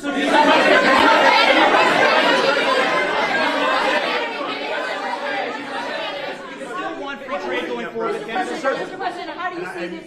By the way, I'm not sure we would have even had a country. And now we have the most successful country in the world. Brian? Yes, sir. What is your message to Democrats ahead of a next vote to open up the government? The American people are saying, open the damn government. What's your message to them right now? Well, they're the ones that started it. They're the ones that have it. And it's almost like a kamikaze attack by them. You want to know the truth? This is like a kamikaze attack. They almost, you know, they have nothing to lose. They've lost the elections. They've lost the presidential election in a landslide. I saw the other day where Kamala said this was a very close election.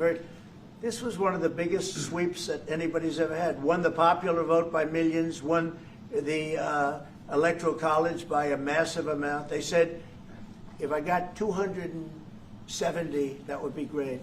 But I got, I think, 312 or 315, and they got 220. So, you know, we won that. But we won counties. The big thing is counties. So out of all of the counties, thousands and thousands, we got 2,500. They got 525. It was a landslide. And we listened, oh, yes, it was close. It was one of the greatest victories ever. And it was a mandate to do what we're doing. And I hope, and Mark wants this as much as I do, we are very close to making a deal on the Middle East that will bring peace to the Middle East. After all of these years of millions and millions, tens of millions of people being killed, there's a chance to bring peace to the Middle East. In addition to that, I made 7 other deals, and they're, you know, great. And we're, you know, things are happening with respect to Russia, Ukraine. That's one that last week, Mark, 7,812 people were killed. Soldiers, mostly soldiers. But 7,000, more than 7,000, almost 8,000 soldiers were killed. It's a crazy thing. I thought that would have been one of the easy ones. I get along very well with Putin, and I thought that would have been, I'm very disappointed in him because I thought this would have been an easy one to settle, but it's turned out to be maybe tougher than the Middle East. We'll see what happens with the Middle East.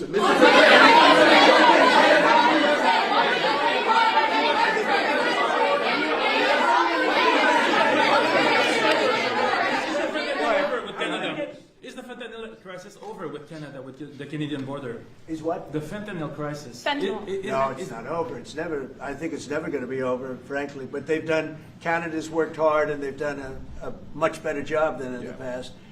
We have very few people coming in through our southern border too. We've worked with Canada and we've worked with Mexico, so we've made it a lot better.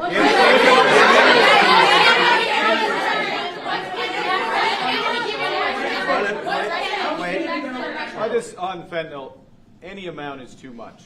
So we've gotten it down. It's down substantially. It's less than 1%, but it's still too much. It's too much at home in Canada. A lot of people. Yeah, we got to stop it. On USMCA, are the two of you both committed to seeing it through in the renegotiation of that deal that you made? Well, we could renegotiate it, and that would be good, or we could just do different deals. We're allowed to do different deals if we want. We might make deals that are better for the individual What's your preference? countries. I don't care. I want to make whatever the best deal is for this country, and also very much with Canada in mind. Go ahead, sir. Sir, on China, what more can the United States and Canada do together to counter China? Well, you have to be able to compete. They're a great competitor, and Mark and I both know that, and you have to be able to compete. We have big advantages over China for lots of different reasons, and I think we're doing very well with China. I get along very well with President Xi. I'm going to be meeting him in a few weeks, as you know. I'll be meeting him in South Korea. But we've had a very good relationship for a long time. But you have to be able to compete. To do well with China, if you can't compete, you're not going to do well with China. And Canada is very competitive. I can tell you that. Canada is a very competitive country. And I think Canada's done very well over the years with China. Yeah, we have. But we'll do better together. Yeah. Mr. President, on the Middle East, what guarantees are you giving your Arab partners that Israel will not resume its offensive after the hostages are released? Well, the primary guarantee is once this deal happens, if it does happen, look, they're in negotiations right now, we are going to do everything possible. We have a lot of power, and we're going to do everything possible to make sure everybody adheres to the deal. Okay? Are you concerned about the delays at airports, and how do you see the shutdown ending? Oh, sure. I mean, it's they're all Democrat delays. There are delays at the airport. That's standard. And again, this is something that every day we put forth a bill. It's just a continuation. It's a very simple thing to sign and very simple to do. And I really think that these are people that I think they have nothing to lose. They have a party that's out of control. They have no leader. Nobody knows who the leader is. I look at people with very low IQs like Crockett, this woman Crockett. I never met her, but she's a low IQ individual. I look at AOC talking about how if they want to negotiate, they can come to my office. She's not in that position to do that. And who the hell is she to say that? And then I watch Nancy Pelosi not knowing what to do. I watch their leadership. Look, Schumer is petrified of primary because he's not going to win probably against anybody in a primary. You know, Schumer did the right thing, but he handled it badly originally a year ago. He did probably the right thing, but he handled it badly. I think Schumer's incapable of making a deal. They are a mess. They're a party that has no leadership. They have, and they have no policy. You know, I think we have great leadership, but we also have great policy. We have strong borders. We have no men and women's sports. Basic things. We're not going to take your child away and change the sex of your child. We're not going to do things like that. What they're doing to the country is so incredible. And they got away with it with all their woke crap, and now it's stopped. And we have a country that's based on common sense and strength and intelligence. I mean, we have the United States of America, and I say it all the time. Other leaders have told me this. Mark hasn't yet, but I think he would. A year ago, we were a dead country, and now we are the hottest country anywhere in the world. Maybe Canada. I'll give Canada, but because I do like Canada. But you know, we're the hottest country in the world right now. There's never been a country that has the kind of money coming into. There's never been anything like this. There has never been a country that if you take $1 trillion, that would be unbelievable. We're going to have over $20 trillion invested in this country. There's never been anything like what you're seeing, and it's based on good policy and common sense and leadership. Yeah.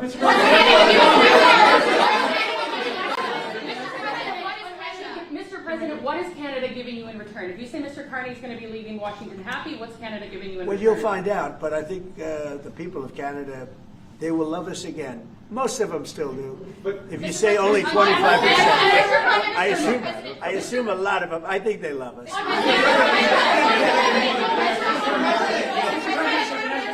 And you know what? I'm not the biggest hockey fan, but I like it a lot. And I watched some of the greatest hockey games I've ever. How good were those games, right? Yeah, very good. We're coming down for the World Series, Mr. President. Oh, good. Canadian. By the way, your team is looking pretty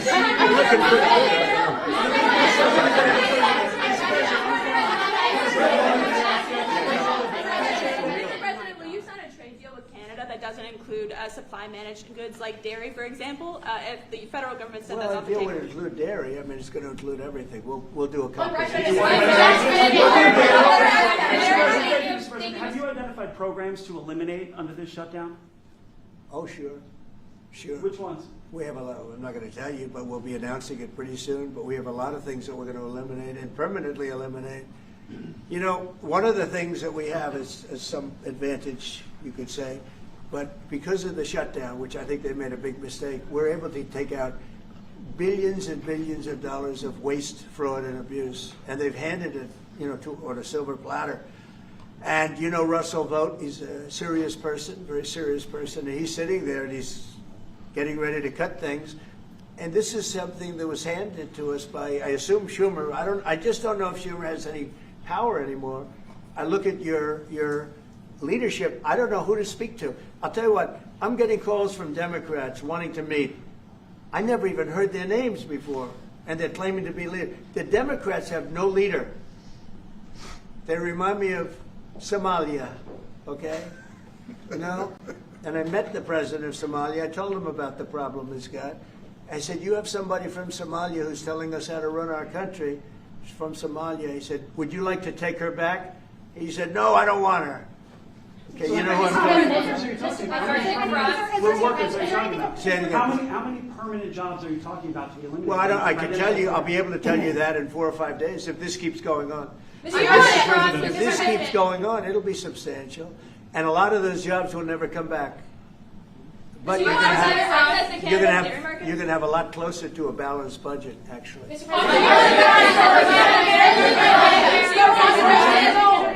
there anything the Prime Minister has done that's making it more difficult to reach a deal? Say it? Is there anything that the Prime Minister has done that's making it more difficult or easier to reach a deal? No, I think he's a great Prime Minister. I mean, he could represent me anytime. I will tell you, I'm not saying that because no, he is a very strong, very good leader. He's a nice man, but he can be nasty. He can be very nasty. Maybe as nasty as anybody. How? I think Canada. Let me put it this way. I can tell you this because I deal with lots of leaders all over the world. He is a world-class leader. He's a man that knows what he wants, and I'm not surprised to see that he won the election and won it substantially. And I would think he's more popular now. He's a good man. He does a great job, and he's a tough negotiator. So then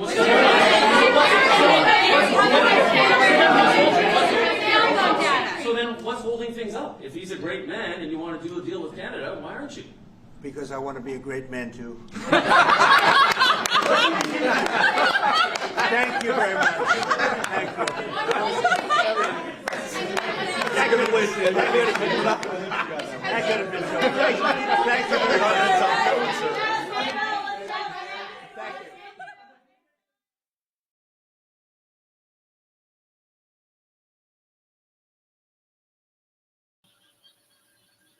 Wow, that was a pretty interesting conversation, wasn't it, guys? Donald Trump, it sounds like to me like he actually wants the government shut down like it is.